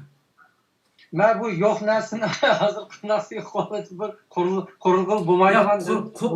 Nasıl cevap veremeyim mi hazır bununki? Mesela bir nesinde Aldığımızda kurulmakçı olsa demekçi. Japonya devlet armiyası kuruşu bulmaydı çünkü Japonya Amerika teslim bulgan çağda diken devlet armiyasını dikkat kılışken. Lakin Japonya'da zıvıydı özünü kokdaş armiyası dediğin bir nesi var. Bu nime dese bu bir devlet armiyası emez özünü kokdaş değil mi? Lakin Japon yemiş kıldıysa her bir özünü kokdaş armiyasının bir askerini bir vozvod komandir, bir başkularlık yüz adamı başlargıçılık kılıp terbiyelep çıkarıverdi. Kanun cihetten ular asker kuruşluk. Lakin mavu kokdaş armiyasının nemsini şunçilik terbiyelevetti. Onun için Japon halkının askerliğini terbiyeletti. Japon bir hafta içinde dünyadaki en güçlü harbi nimelerin arasına kireleydi. Teyyar onunla lekin kirmedi. Armiyası yok. Armiya kuruluşu bulmaydı. Kaçan Amerika elan kıldı bir şartnamını bika kıldık. Üzerine kovda dediğim bulsa bir hafta kalmayı bu dünyanın en güçlü armiyasını birsik haline alaydı. Muşu tayarlık vardı. Şuna bir yerdimi sap koyun. Hemisi bu siyaset meselesi ne vardı bu? Yani bir yerde biz Japonya'ya qaraganda biraz avantajlı deb o'ylayman. Yani biraz Uyg'urlar bugungi kunda siyosiy vaziyatda biraz nimamiz bor. Masalan, Japonga o'xshat qilmaydi, ammo masalan siz ziyoli bo'lganlik uchun bu jihatda balkim bek kuchli fikringiz bo'lmasligi mumkin deb qaradim. Ammo Uyg'urlarga yo'l ochiq. Hozir masalan armiya quraman desa, Tibetlarning qurilib bo'lgan zodi. Endi armiya qurib davlat armiyasi qurilmaydi-da. Ammo Xitoyga qarshi qurolliq bir armiyaningki yani abay siz dediniz, o'zingiz dediniz bu yerda. Dedingizki Xitoylar chet elda agar bir Uyg'ur armiyasi qurilib qolsa, Uyg'ur qurolliqlari bo'lib qolsa 50 ming kishi chiqish mumkin dedingiz. Xitoylar hargizmi Uyg'urlarning soniga qarab bizning armiya qurimiz deganini qarab demaydi uni. Faqat Amerika, Hindiston va yoki boshqa davlatlarningki Uyg'urlarning qurolliq qo'shinini qurib berganligiga %100 ishonadi Xitoy. Uning uchun chet elni tadqiq qilib, chunki biz bunda sinoqni jiq ko'rdik. Masalan chet el, masalan mush 30-40 yillik siyosiy faoliyat jarayonida bir qancha davlatlar ikki qitim qurolliq yordam berdi Uyg'urlarga. Aniqdan aniq.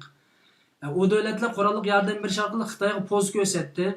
Hozir ham ba'zi muxbirlar chiqib qoladi, ba'zi davlatlarning tashkilotlari chiqib o'zi ichlam nima qurollanmaysizlar, u bu deganlar chiqib qoladi. Xitoylar Uyg'urlarning qurollanishdan qo'rqmaydi, Uyg'urlarni ma'lum davlatlarning qurollantirishidan qo'rqadi. Va Arablarni keyniga ilishlik sabab bu, agar Sharq Turkistonda urush yuz berib qolib qolsa, partizanlik urushi bo'lsin, mayli qaysi shaklda bo'lsin, Arab mujohidlarining Sharq Turkistonga to'plashadiganligini biladi. Chunki bu tarixdan bo'lib kelayotgan ish. Bu jihad degan bu narsa jo'g'rafiya tanlamaydi. Qayerda yuz bersa kishilar avtomatik shaklda shu zamonninki shu ismda atalgan yosh bolalari u yerga avtomatik ketadi. Burun Afg'onistonga bordi, keyin Suriyaga keldi. Agar Sharq Turkistonda urush yuz berib qolib qolsa, Arab xalqini asos qilgan va uning keyindan turklarni asos qilgan bir turkum necha 10 minglagan inson u yerga urush qilib bordiganligi %100. Chunki bu tarixdan takrorlanib kelayotgan ish. Xitoy bundan qo'rqadi. Ammo men sizdan da'vatgan narsam, men shaxsan ishonaman. Uyg'urlarningki armiya qurollaydiganligi hozirning o'zida va aytdi va kelar hafta deyli. Buni faqat sizlarning shaxsiy fikringizdan og'im kelib qoldi. Chunki bu hozir yangidan o'tirg'i g'ayri rasmiy shaklda xalq orasida o'tirg'i chiqyapti. Sizlardek ziyolilar, doktorlar, olimlar bunga inkos bildirish lozim. Abay sizlar dedinglarmi? Ziyolilarning sizlar siyosatchi bo'lmasanglarmi? Ziyoli Bununla qanday qaraydi? Uyg'ur qurolli harakatiga qanday qaraydini bugundan tortib chiqamsak biz rostlam kechikib qolamiz qarika. Rost kechikib qolamiz. Biz biyoda o'lib ketishimiz kerakki, hargizmo qalbini saqlab tugab ketmasligimiz kerak. Bu mening shaxsiy fikrim. Chunki biyoda o'lib ketgan bilan u qadar qo'rqib ketadigan ish emas u. Nurg'un millatlarda biyoda o'lib ketishlar jiq yuz berdi. Abay siz dedingiz Checheniyada nurg'un biyoda nim qildi. Ammo u Ruslar Checheniyalarni saq qo'yib qo'ydi, işte biyoda o'lib ketgan. Ammo Sharq Turkiston xalqini Xitoy o'ltirib tugitib bordi-da hozir. Chet elda doktor Mamtimin deb o'tgandek bir Xitoyning buni qanab boqmadi. Ya biraya hujum qilinib boqmadi. Bu bizdagi eng chong mag'lubiyat deb qarayman. Şunu ikkinlar bo'lsin bu yerda mavjud adam ikki bu yerda shu bizning programmada ikkinlar. Men yana bir ikki ziyolini chiqishim mumkin, yana bir ikki siyosatchini chiqishim mumkin. Yana ikki rangga kelishni xohlasa, ulardanmi o'xshash savolni so'rayman. Uyg'ur milliy armiyasining qurilishiga qatilamsiz, qatilmamsiz, qarshi turamsiz. Yani bu şekilde bu narsa canlandırıldı yoki cho'ktirildi. Shuni sizlarning shaxsiy fikringlarni aytishni o'yladim. Qo'shimcha fikringiz qolsa alay, bo'lmasa en oxirgi savolimni so'rab shu bilan bu suhbat tugaydi. Demak, bunga nisbatan o'shiq so'zlashni xohlamaysiz, yani ziyoli bo'lganlik uchun bir tarafingni qo'rqib turdi yani.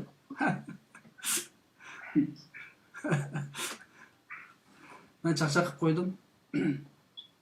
Allah razı olsun ama şahsen ben Gollandiya fuqarasi, ben Gollandiya bu kadar çok sual soraydigan bundan sonra bizim işte kıldım bunda olsa.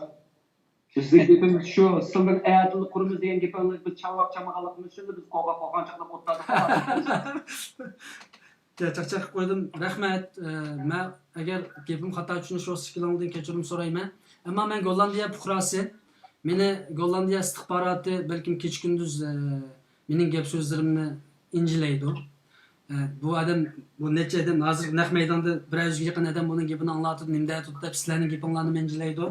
Ammo shaxsan meningki Xitoyning o xalqimizni qirib o'tib olgan bu holatda Gollandiya hukumatiningki sizni, meni yoki Amerika hukumatining sizni, Turkiya hukumatining sizni terrorchi yoki oshqon radikal deyishiga shaxsan 2017dan keyin men ishonmayman. Hatto bizni astirtdan qo'llash mumkin. Uning uchun haddan ziyoda ba'zan gap so'zlarni ichib davadim. Agar sen xato gap qilding, sen qurolli harakatning tashabbuschisi ekansan deb qolsa, opirib so'lab qo'ysa Gollandiya turmusda yetishib to'g'ri keldi. Yotimiz, nima ama? Berib yotimiz, itimiz, o'limiz, elmo numussizlarcha yashatimiz. Shaxsan men sizlar o'zinglarning fikrini qilasizlar. Shaxsan men hozir Uyg'ur erkaklarininki erkakligidan hozirgi qilayotgan faoliyatni qarab men gumon qilaman. O'zimdan birinchi o'zimni gumon qilishga boshlayman. Shuning uchun ishlar bo'ldi. Men birim programma qilolmadim. O'zimdan shu belinishga boshladim. Ujuqib ketdim. Nim bo'lganligimizni bilmayapmiz. Uning uchun bugun doktor Mamtimindan bu psixik to'g'risida o'tgan qatim bir kitob yozdingiz, maqola yozdingiz, Uyg'urlar saram bo'lib qoldi degan maqolani. Buningki javobini so'raydim, ammo vaqtimiz qisqa bo'lib qolyapti. Ya'ni Onu ayrı bir nim kılayla mı? Onu ayrı bir nim kılayla. Ama mühim bir sual var. Mamtimin efendim, yani yakından beri Türkiye'de Xitoyga yıkılış yüz beriyotdi. Bunu sorup etmesem bo'lmaydi. Tünügün İstanbul havalimanida, yani aerodromda Xitoy do'stligi aerodromini qurganligini, tünügünden tatib rasmiy aerodromda yerim Xitoy şekildagi bir ishlash texnik nimsini o'rnatdi. Bundan keyin texim yıkılışı mümkün. Türkiye devletine nispeten Türkiye'deki Uygurlarınki siyasi tavrı, yani pozisyisi, siyasi hareket qanday bo'lish kerak, yani bugünkü davamlaşayotgan o'xshash ergeçmeci, ma'qul deyish tarafdagi, yani nimasi ma'qul deyish siyosatini qo'llanish kerakmi yoki muxolif partiyalar qarshi biroz muxolifat harakatlar qilish kerak to'g'ri olamda? Bu savolimga qisqa javob berishni xohlayman, chunki ertaga Turkiyada xatarlik ahvol yuz berishi mumkin. Rahmat. Menimcha Turkiyaninki İstanbul aerodromidagi shu Xitoylar bilan do'stlik aerodromininki qurilishi biz uchun bir shaxsan Uyg'urlar uchun yaxshi bir alomat emas bu. Turkiyaning iqtisodi uchun yaxshi bo'lish kerak bo'lsa mayli. Men nimedeki Çanakkale'deki bir sorunda bir nutuk sözler ben şu yerde bir sözle ahir başlaman. Bütün Türk okumuşlar vardı. Bugün biz jığlavatımız, bugün siz jığlaysızlar Xitay'ınki derdi desem bir Türk adam naiti kalkşap na terim tüzüp bizim işe eylem bunu kendisi deydi. Ben diye Uygurların meselesi dedim. Eğer Uygurlarınki meselesi Türkiye'de bunun ki baş götüremezse nurgun nesle baş götüremeydi. Bu nurgun neslerden baş götüremezsin ki başlanışı buldu Türkiye'deki. Bu bizden de ketmeydi bu. Bizge mağlup bulamız, bizge bayram bulamız, bizim tügemiz bu dünyada gidermez ama gepsan kaldı bir yerde. O kadar biz oynagandek yaxşılık bilen sana yardım verişten kilovatkan bu Xitay emas. Tarixta taki aşı Orhun yazıklardan Orhun aşı menge taşlardan tartib atıp olduğumuz diğerimiz ta adırıkça Xitay'ınki karakteri ve Xitay'ın nefsaniyeti bir kıtım özgürlük var. Bunlar o Türkler Xitay'ın 38'de çıkmacılar ziddiyet bu dedik. Hoş hepimiz kayıp gelsek hem de Türkiye'de ideal noktayı gelip etkilemekte bir Türklik, bir Müslümanlık bağını bozuşunun özü ağzının özü de biz için bir neyim oldu, hatem oldu. Çünkü bu bağını Xitay bozumuz devam etkilemekte'nin özü de biz üstün bozup versek bombaydı. Onun üstüne hiç kadar bir hakimiyet dünyada baki emez, mengülük emez. Bu da Xitay'ınki hazır hakimiyet mengül olmagandek, Türkiye'ninki, Amerika'nınki yeni bir yerindeki mengülük olmaydı. Onun için biz yanına şu bağını çıngıtımsak olmaydı. Ama bu bağını çıngıtış bizimki yüzümüzde yoktu ütüş, özümüzdeki Uygur kimlikini, Türk kimlikini kişilikli şekilde eritip için gereklerliydi. İkinci bir yolda realist noktayı bakmakta biz özümüzde Türkiye'deki ictimai kurumumuzu, iktisadi ağlarımızı, başka nesnelerimizi küçültmemize olmaydı. Çünkü zaman bizge bakmaya vakitinin özünde biz özümüzge bakıp özümüzü küçültmemize olmaydı. Zamandan kağıt zamandan ağlarlı bu. Çünkü zamanla kağıt verip kalsak şu diye vaxtıda özü de biz taş öğünen için turvatkan vaxtımızın özü taşını atsak o nimet buzuldu, o çok nimet yakışık olmaydı. Onun üstüge çok ümit küçük olmaydı adından özü. Fakat ümitli özümüzden bir Allah'dan küçülsek olmaydı. İslam dinimizde bir gap var, sabır degen bir gap var. Bu günler ötep gidip bir yere gittiler. Ama ben yana bir noktada değil.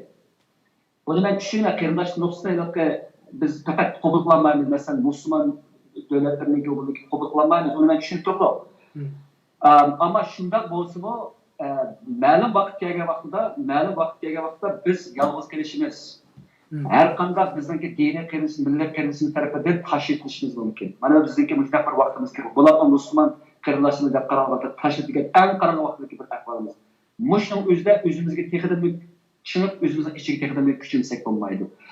Ama bu kunlarni o'tib ketganlik va o'zimizniki kelgusiga boshqa bir ishni shuning uchun xizmat qilmasak bo'lmaydi. Yana hozir ketdim gibi. Ama haddidan ziyoda kirish qilish. Ben buna adı Türkiye sindromu deyişki başladım. Haddidan ziyoda hamma ko'zniki ziyoda bo'lishi bu ortiqcha bu. Qilish kerak, ammo xuddiligi ba'zi vaqtning o'zida bizniki qarab turib, ma'lum bir ishlar, mesela dedik, Müslüman devletler dedik, asasen hammasiniki Xitoylar başta to'g'ri ko'ryapmiz. Bu biz qattiq egri keladi. Shuningdek bilan biz Türkiye'de şuna bir nersini kütüvatımız. Ama bunda bir sada yok abi. Bunda bir sada yok. Ama aldırıp bunda sada bulmaydı. Şunun için biz aldı bilen bir realistik bir noktada elbet kabakta bütün gücümüzle bulatmalık her taraftan Türkiye'nin dimkış. Ama bazı vaktin özde tenkit berelerde kalan nerede olsa bazı buludu. Ama belgedeki biz bir yerde kopup ona kılmayız, manda kılmayız değişti özü hata. Tenkit kıldığı kıyson. O yüzden şey. Ama meyerde özümüzden işi anadaki neler bir varken meyerde bizim uygulamalarımızda kodlu Türkiye'ne tenkitle bakmasak yüzümüz çıkıldığında uygulamalar. Ne mi yüzümüz var bizim çıkıldığı hazır? Kimden aldı yüzümüz kaldı hazır? Meyre o yüzden şey. Türkiye onun tullığına aslında devleti çıkarıp etmeydi. Karındaşlar. Çıkarır şunu görüldü. O başka gel. Şuna fakat Türkiye'deki yüzünü çıkırdığını tuttular kelebiste müşahede. Onun üstüne Türkiye'ninki bu başka bir tema öteki kalınız.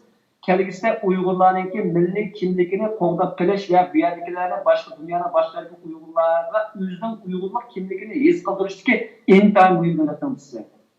Türkiye'ye ketip Türkiye azı. Bunun için bozma Türkiye'deki Uygurlarınki mevcutluğu ve ulanınki bizimki kültürümüzde etmenişi hem müşahede bizim uzun yıllık bir yer tutarıp duruşumuz inten mühim.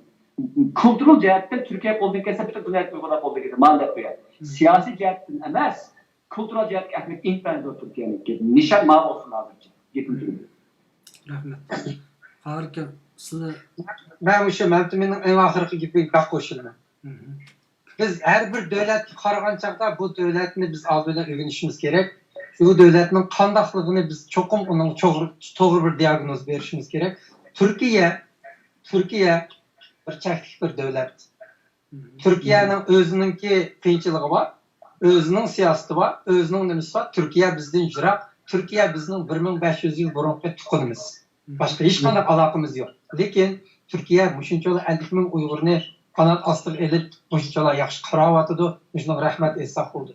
Hiç kaçan biz özümüzün alamagan öçümüzünü Türkiye'ye ağızıp çıkaramagan açığımızı Türkiye arkalık çıkarıp Türkiye'ni muşu aldığım azat kıpır deyip birisi arlık şıraq işini kıpır emeydi Türkiye. Bu rolünü kılamaydı.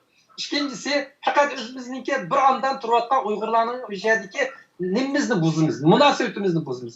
Biz Türkiye devletini konuşmamız gerek. Türkiye devletinin nahayet yaxşı citizen grajdanlardan buluşmamız gerek. Türkiye'nin kanunu boyunca menişimiz gerek. Muşunak işler. Bu şunun kelgen çağda Türkiye stratejiyelik cihetten elip etkanda bizim medeni bazımız bu kavatıdır. Şunca Uygur eşyada biz eşyada Uygur mahallelerini kurup, Uygur yezlerini kurup, Uygur şehirlerinin, Uygur ticaretlerini kurup, Uygurluğumuzu saklap kalışımız gerek. Ertesi gün Avrupa çoğun devletlerle asimilasyon tükevatımız bu real ahval bu. Göreyli. Lekin ahırmış Türkiye'ye yelinip koyup, Türkiye'de Uygurlar yelinimiz. Hazırdan başta biz Türkiye-Uygur münasebetini bu kılamaydıgan işlarga, yaman işlarga, konuşma işlarga kalkını zorlap münasebetini buzsak. Birincisi rol yok. İşini kutlayamay Türkiye bizge. İkincisi qarab otur biz münasebetini buzumuz. Şolaşka Türkiye bizning medeniyet bazımız. Amerika olduğumuzda bizning diplomatiya siyasi güreş bazımız. Washington işe kılgan iş açıksan ma Washington kep kıl o işte. Lekin eğerde sen Uygur ballarını, ana tilini, Uygur medeniyetini, Uygur mahallesini, maaşlarını kılaylı. Ma'nın kelgende Türkiye'nin siyasi kelgen çağda bek dikkat kılaylı demek çıkıyor. Münasebet kelgen çağda. Obrazımız Türkiye devleti içinde Uygurlar yaxşılık deydiğen bir yaxşı münasebet içinde saklap geçmemiz gerek. rahmet. Türkiye meselesinde ikki fikrini algan bulduk. Allah razı olsun. Qarindoshlar nurg'un fikir tekliflerini yazdı aslında ama vaktimiz bir ay berip kaldı. Hazırgacha telefon qilgan qarindoshlar masalan chiqmagandan keyin men bir şeyde sohbetni yaklaştırışını o'yladim. Aziz qarindoshlar, avval yuqorida ikki doktorimiz Mehmetmin A'la ve Qahar Barat ikki hurmatli mehmonimizga rahmat aytaman. Ba'zi bundan bir chaqchaq qilgan gap so'zlarim bo'ldi. Agar xato gap qilgan bo'lsam kechirim so'rayman. Bundan boshqa bugun bizning timimizda asli bu tashkilot va ma'lum shaxslar to'g'risida bundaq bir to'xtalash niyatim yo'qdi ham timimizning asos qismi emasdi, ammo dastlab qadamda biroz kirkitib qoldik. Uni yamash emas desak bo'ldi. Tashkilotlar, rahbarlar, liderlar bu jihatda xato tushunmasligini bizga qarshi gap qilayotganmidi yoki bizni qorlayotganmidi yo tanqid qilayotganmidi deb o'ylab qolmasligini umid qilaman. Ammo biz har zamon tashkilotlarga fikr taklif beramiz, tanqid qilamiz. Xato ish qilsa darhol uning kanidini siqmasaqmi, mashina xato qilding deymiz, chunki bu musulmonligimizning va Uyg'ur vijdonining ruhi endi. Uni deyamisak ya musulmonligimiz ya Uyg'urligimiz qolmaydi. Onun için teşkilatlarımı şundaq doktor Mehmetmin A'lada Qahar Barat'dek ziyolilarimizin tanqid qilishi, fikir berishi, maqtishi yoki to'g'ri xato qilding deyishi lozim. Menim shundaq xato so'z qilgan vaqtimizda darhol bizga telefon qilib, oqimizdan maqol yozmay, darhol naq maydonda magabni xato qilding deyish kerak. Har qanday xato so'zni qilgan bo'lsak, shaxsan men kechirim so'rayman. Evvel biz o'rganishimiz kerak kechirim so'rashni millatdan. Undan keyin kishilarning tanqidiy fikrini qabul qilishni o'rganishimiz kerak. Shuning uchun Uyg'ur qarindoshlik studiyasi har vaqt tanqid qabul qiladi, har vaqt fikr taklif qabul qiladi.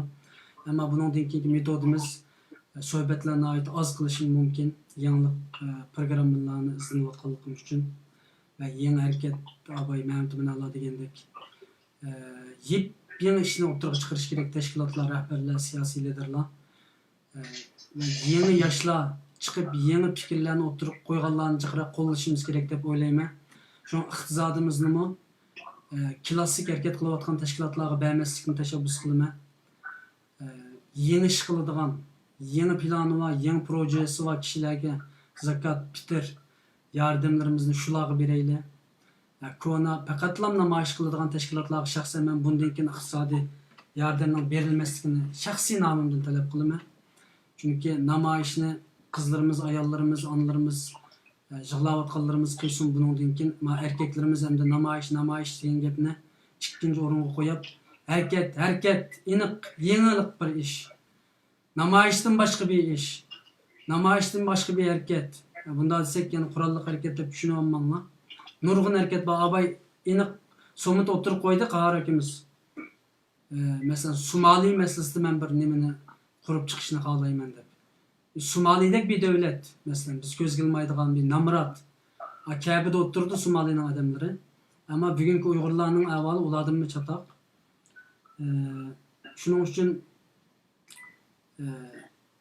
yangilik yaratadigan tashkilotlar, yangilik yaratadigan liderlar, yangilik yaratadigan yoshlarni inshaalloh bundan ko'plab chiqishini va aramizga Allohning bir lideri vatishini, aramizdan bir lider chiqishini, xalq so'zlay oladigan, gap qila oladigan, ichkariga chiqib gap qila oladigan,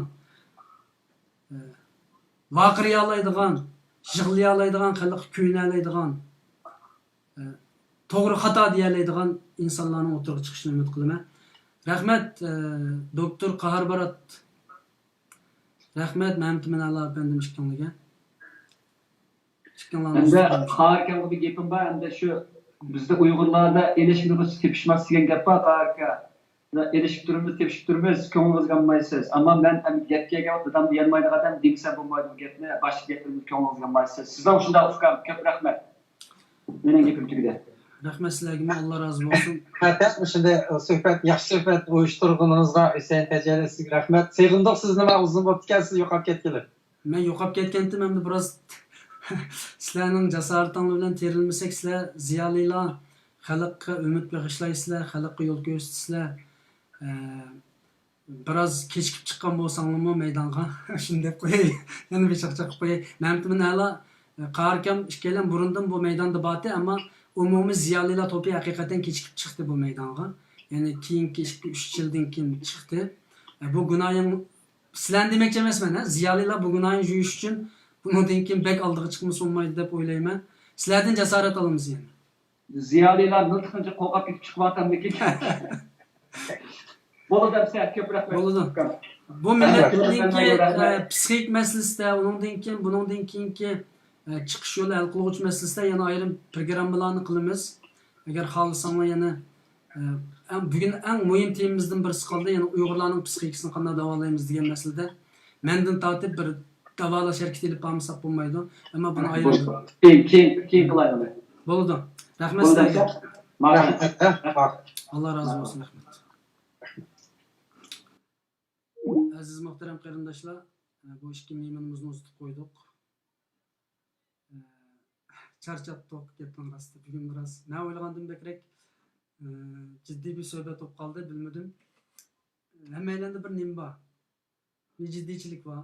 Bir ichimizda bir nima deymiz, g'ij-g'ijlik bor. Ololmayotgan dardimiz bor. Xitoy elimizda bo'lmagandan keyin Xitoyda ololmay bu dardni majbur kelkunni damba to'sanmagan o'xshash ichimizdagi ochiqni to'sayolmay Facebook, WhatsApp'larda bir-birimizning oldigan ahvollar yuz beryotidi. Buni kechirib o'tishimiz kerak inshaalloh. Bir-birimizni chaqqimiz kelyotidi, nechtarimizning sanjig'imiz kelyotidi. Ayolga nechta sanjig'isi kelyotidi. Xotin eridan bedadin chiqarib olay degisi kelyotidi. torda hiç bir-birimizni tanımaydigan qarindoshlar bir-birimizga nechta sanjib bir derdimizni ilib kelyapti.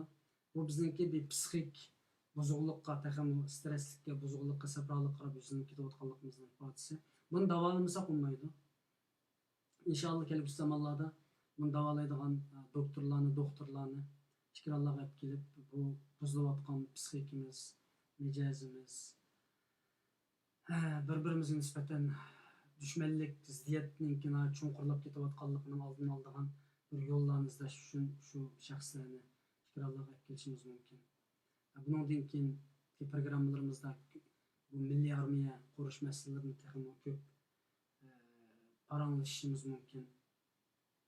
Ba'zan siyosiy tashkilotlar, ya'ni chet el tashkilotlari, Amerika va unga o'xshagan davlatlar bizning armiyamizning qurilmaganligi yoki qurilish uchun taraddud qilmaganligimizdan xabar bo'lyotdi.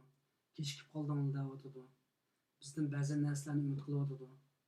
İnşallah bundan keyingi zamonlarda amaliy harakat qilishni maqsad qilgan shakldagi bu suhbatlarimizni davom qilamiz inshaalloh. Ammo nazariya to'g'risidagi suhbatlar ko'p bo'lmasligi mumkin. Chunki shaxsan men juda zerikdim bu nazariya gaplardan. Mening programma qilmasligimning sabablaridan birisi shu. So'zlab nega boramiz deb. Hal qilg'uch xarakterdagi shaxslar bo'lsa, doktorlar bo'lsa, chiqmoqchi bo'lganlar bo'lsa, meni xabar qilsanglar, izlasak, shular bilan suhbat qilsak bo'ldi. Men bu nima uchun sizlar oldiga chiqmaysizlar, nima uchun sizlar bu harakatni qilmaysizlar, nima uchun sizlar tanqid qabul qilmaysizlar, nima uchun sizlar xalqdan bu so'rmaysizlar deganligim uchun nurg'un tashkilotlar meniki ziyoratimni rad qildi. Ba'zan rahbarlar rad qildi.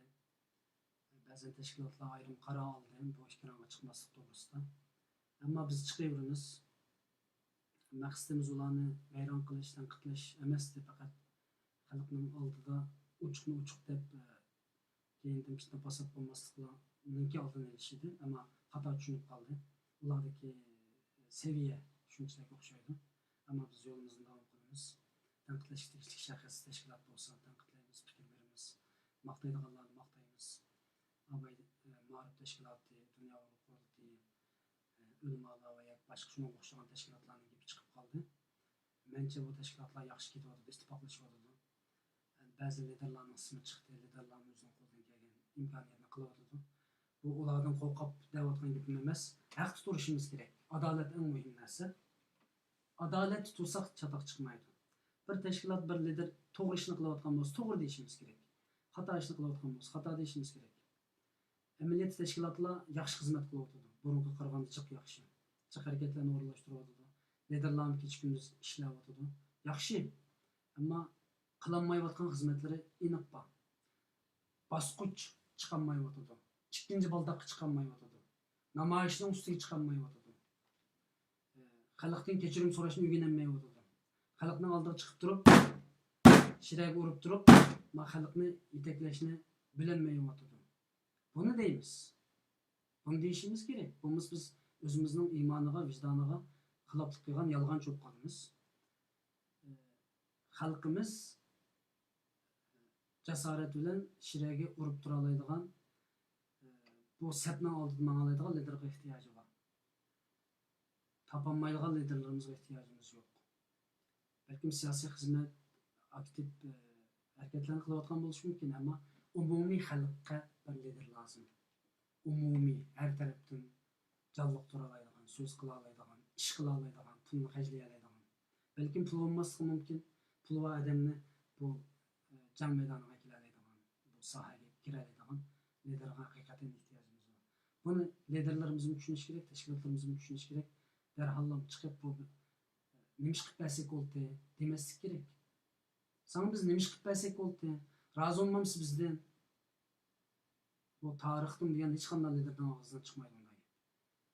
Teximjiq ish qilib berishim kerak edi. Men qilolmayotganim kechir. Mana tarixdan beri bugungacha kelayotgan payg'ambarning yo'li, ulamoning yo'li, liderning yo'li, podshohning yo'li mana. Amalsiz qolib qolgan bo'lsa, uni xalq tushunadi. Qo'ldan kelmaydi deydi. albatta uni hurmat qilamiz. Buning uchun to'g'ri va xatoni tashkilotlar liderlarimiz avval o'zimiz tushunishimiz kerak. Alloh sizlardan rozi bo'lsin, xizmatinglarga kuch-quvvat bersin, qadaminglarni mustahkam qilib bersin va programmani izlayotgan qarindoshlar programmamizni barlab qo'yinglar, butun xalqimizga yetishga sabab bo'lib qolsak ajib emas. Hamda shaxsiz texnik ko'p insonlarni ko'rishga sabab bo'lib qolsangiz shaxsan men rahmat aytaman. Hammadan xush bo'lamiz. Yana bir qatorliq programmada ko'rishishga omon bo'linglar. Allohga emanet. Assalomu